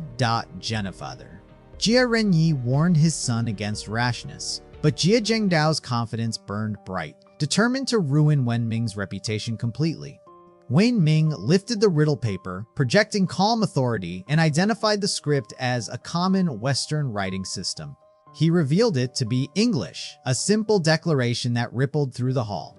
Officials murmured in disbelief, questioning the word, while Jia Zhengdao's arrogance faltered as he realized Wenming truly knew the answer. Relief and confidence surged within Wenming, recalling his prior mastery of English before transmigration. a skill that now shielded him. Carefully, he translated the riddle, the eternal beginning, the start of every end, and the end of every place. His explanation framed it as a word puzzle, where comprehension revealed the answer plainly. He concluded logically that the solution was the letter ADEE when, the hidden constant in English words. Confusion rippled through the hall. Officials whispered in doubt, some pretending insight, dismissing it as mere guesswork. Jia Zhengdao, panicked at the shift in atmosphere, implored the Empress to punish Wenming for disrupting the banquet, yet Wu Xin remained silent, observing. The northern barbarian envoy, Batar Heir, expressed disbelief that such a young eunuch could understand the riddle. Ao Bu, frowning, reluctantly confirmed the correctness of Wenming's answer, leaving Jia Zhengdao stunned into silence. Former skeptics now lavished praise upon Wenming, amazed at his insight, while he allowed himself a quiet, smug hum. Striding closer to Jia Zhengdao, Wenming's confident tone provoked fury, challenging the young noble directly. Jia Zhengdao, trembling with rage, sought his father's support only to find Jia Renyi's patience exhausted. Abandoned, he swallowed his pride, forced into silence, simmering with restrained anger. Wenming, amused by the second-generation noble's floundering, addressed his own alleged grandchildren with playful authority, declaring them his kin in jest. The Jia patriarch, caught in the crossfire of Wenming's jest, seethed silently, unable to retaliate without losing face. From her elevated seat, Empress Wu Xin observed Wenming's intellect with quiet intrigue, pondering the depths of his hidden talents. As she brought food to her lips, her gaze locked onto someone in the hall, sensing subtle intent, yet the figure's slight sneer went unnoticed amidst the banquet's commotion. Tao Sisi suspected collusion. The northern barbarians were protecting Wenming, ensuring he survived the perilous test. Ao Bu reluctantly praised Wenming, acknowledging the hidden talents of the Wu Kingdom, leaving only one riddle remaining. Batar reminded all present that the final question would carry the weight of future alliances between their nations.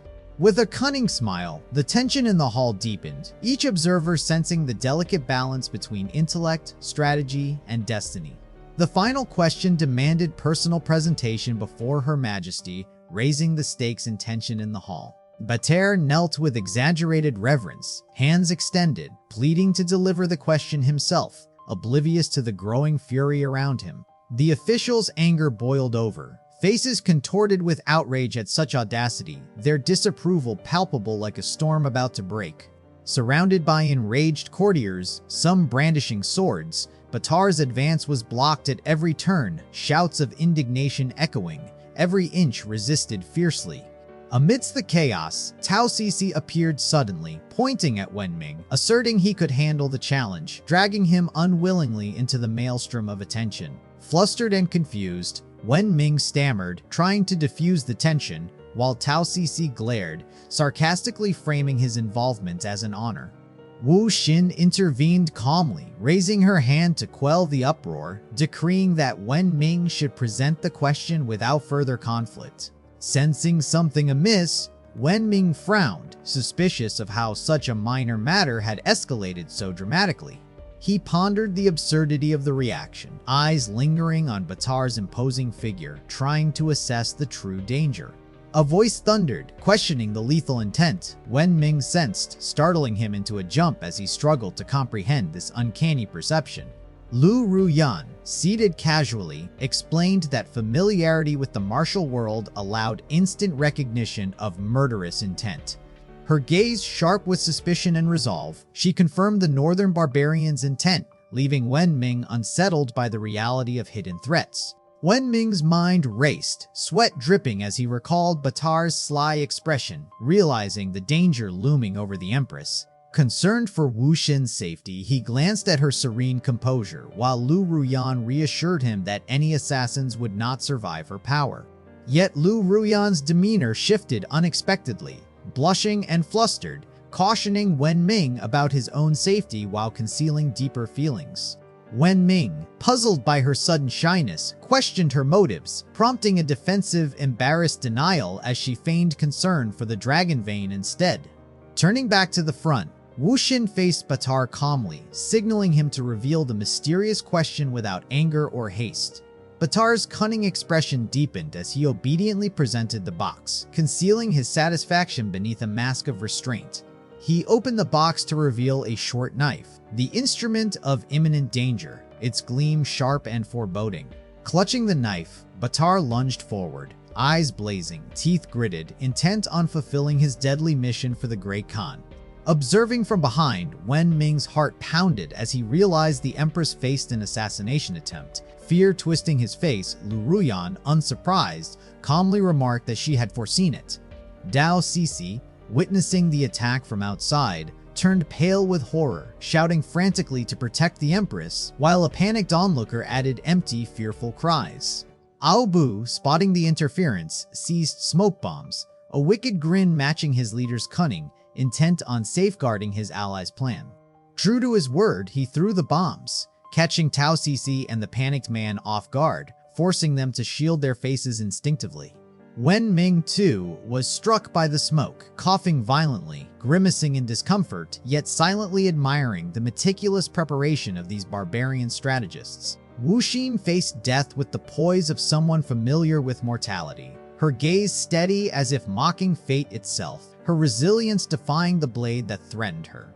A sudden wave of dizziness overcame her, reminiscent of a shrinking spell, her body betraying her with weakness she could not explain. Her brief distraction cost her a painful slash to the shoulder by Batier, blood marking the ground like her will being tested.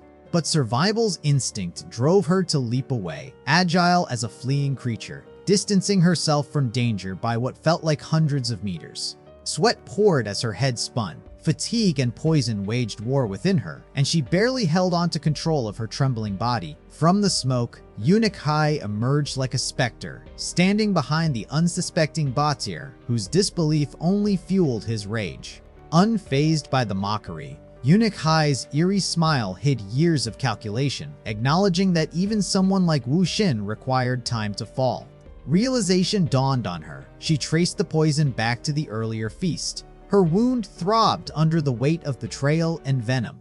Exhaustion clouded her expression as she confronted Eunuch Hai with a silent question. Why was loyalty met with treachery?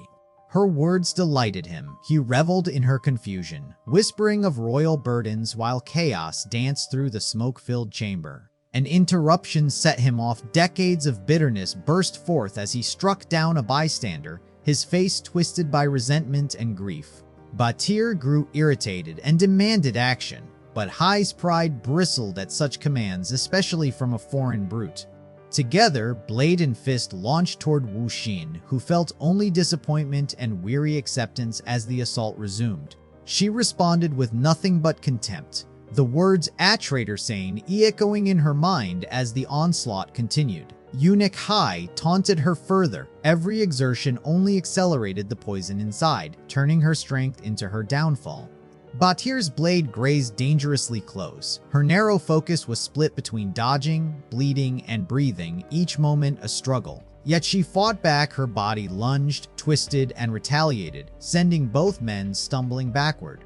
Batier, stunned and injured, questioned how she still stood, his face marked by her strike and disbelief wet on his lips. Enraged, he hurled his weapon with reckless fury, its deadly arc catching her in a moment too fast to counter.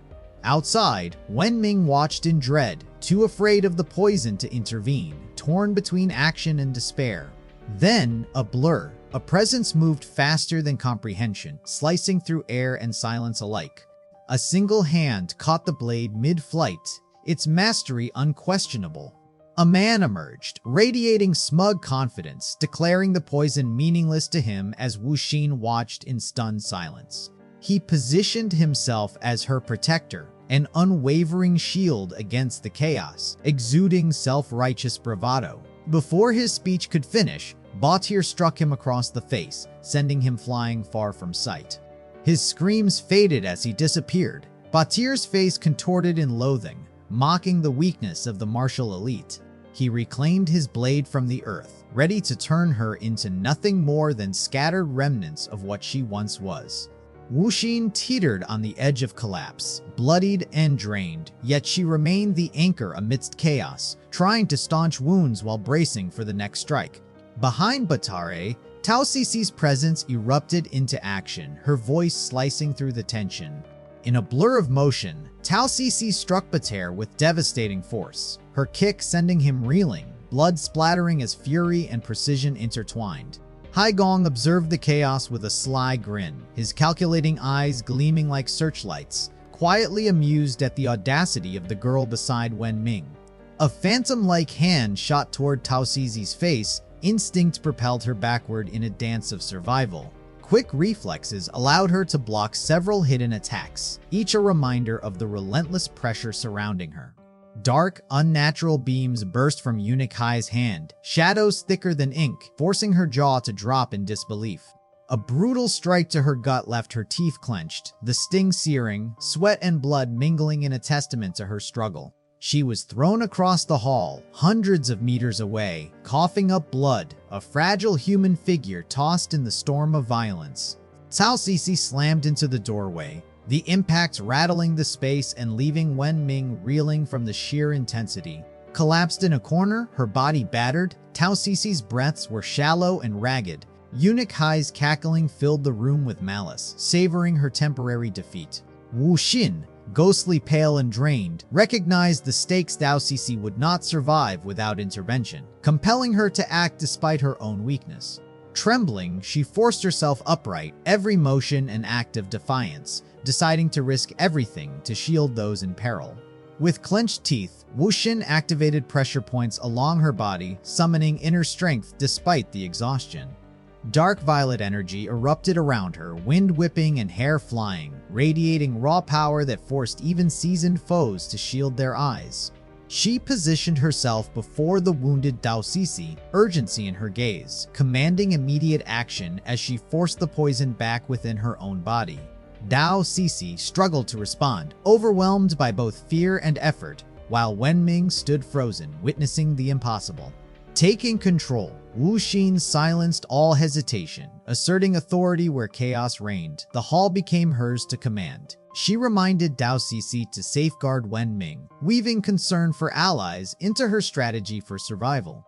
Tao Sisi's astonishment mirrored Wenming's shock, both frozen, overwhelmed by the gravity of Wu Xin's resolve and the immediacy of their danger.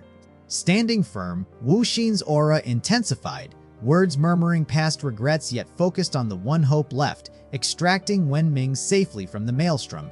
Tao Sisi, seeing the resolve before her, reluctantly obeyed. Her own strength diminished, but her spirit aligned with Wu Xin's urgency. Grasping Wenming's wrist, Tao Sisi propelled him forward, dragging him into motion despite his stunned inaction.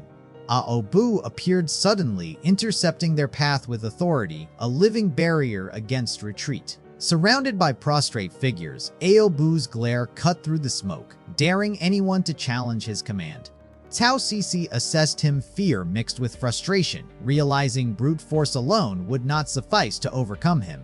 Out of nowhere, Wu Xin appeared like a phantom behind Aobu, her sudden presence leaving him stunned, eyes wide at the impossible speed. In a sudden burst of strength, Wu Xin kicked Aobu, sending him hurtling through the hall, a violent arc of motion that seemed impossible to survive. With the obstacle removed, Wu Xin gestured urgently to Tao Sisi, giving her the signal to escape. Tao Sisi obeyed instinctively, her body moving on sheer trust. Tao Sisi's eyes swept over Wenming, frozen in place, her irritation barely contained as she urged him to follow without hesitation. Summoning the Imperial Guard herself, Wu Xin indicated she had other tasks at hand, leaving Tao Sisi momentarily stunned by her audacity and self-assurance. Without a backward glance, Tao Sisi abandoned Wenming, sprinting forward, leaving him to confront the consequences of his inaction. Batare and Eunuch Hai regrouped, their presence an unyielding threat, cornering those who remained. Wu Xin fought single-handedly against the two towering foes, each strike a battle between survival and sheer will. Wenming's concern for Wu Xin burned fiercely, sweat running down his face as he wrestled with helplessness and the urgent need to act. Through the thick smoke, Wenming called for Liu Ruyan's aid. Her teasing retort forced him to confront the selfish and practical calculations behind his concern. In a flash, Wenming envisioned the empire in flames, blood and chaos everywhere. Realizing the stakes transcended personal attachments, the Empress's survival dictated the fate of the martial world. Protecting the Empress became a necessity not just for honor, but for the possibility of future freedom and the pursuit of the dragon vein. Liu Ruyan, discerning Wenming's true motives, exposed his attachment but ultimately relented, choosing to intervene while maintaining her teasing pretense of detachment. Wenming, buoyed by her support, felt hope surge. His gratitude mingled with determination, ready to act alongside his allies. Meanwhile, Wu Xin remained locked in combat, her adversaries taunting her as exhaustion pushed her body to its limits. Resolute, Wu Xin embraced the inevitability of struggle, prepared to drag her foes down with her if necessary. A purplish-blue surge of power erupted from her, sweeping Bater and Eunuch Hai across the hall, a testament to the unyielding force of her martial spirit. Bater, wounded and humiliated, spat blood and reassessed the magnitude of his opponent's strength. Wu Xin, reaching the edge of her capacity, bent over to support herself, bloodied and panting, her body teetering on the brink of collapse. Eunuch Hai, seemingly unharmed, crawled through the smoke, his laughter a twisted melody of scorn and admiration, rising with a sudden, ominous transformation. Eunuch Hai exuded a pitch-black aura, his eyes blazing unnaturally, signaling a dangerous ascent into a higher realm of power. Wu Xin, sensing the threat of his 9th-rank cultivation, braced herself, recognizing that survival now required both calm and precision. Eunuch Hai, revealing a shocking physique, proclaimed his ability to regenerate and reach new heights, his arrogance as palpable as the darkness surrounding him. Lunging forward with wild confidence, he roared of ambitions that stretched toward the throne, his ferocity filling the hall. Out of nowhere, Wenming emerged behind him, his presence a quiet but potent counterpoint, eyes dark with alarm at the audacity of the eunuch. Clenching his fist, Wenming summoned a blue flowing power, the calm before a storm of retaliatory force. Taking advantage of surprise, Wenming struck Eunuch Hai from behind with a powerful punch, the impact sending him hurtling and blood spewing, a critical blow in a desperate moment. This is the end of the video. Thank you for watching. Before you go, don't forget to subscribe and smash that like button until explosion. See you on the next video.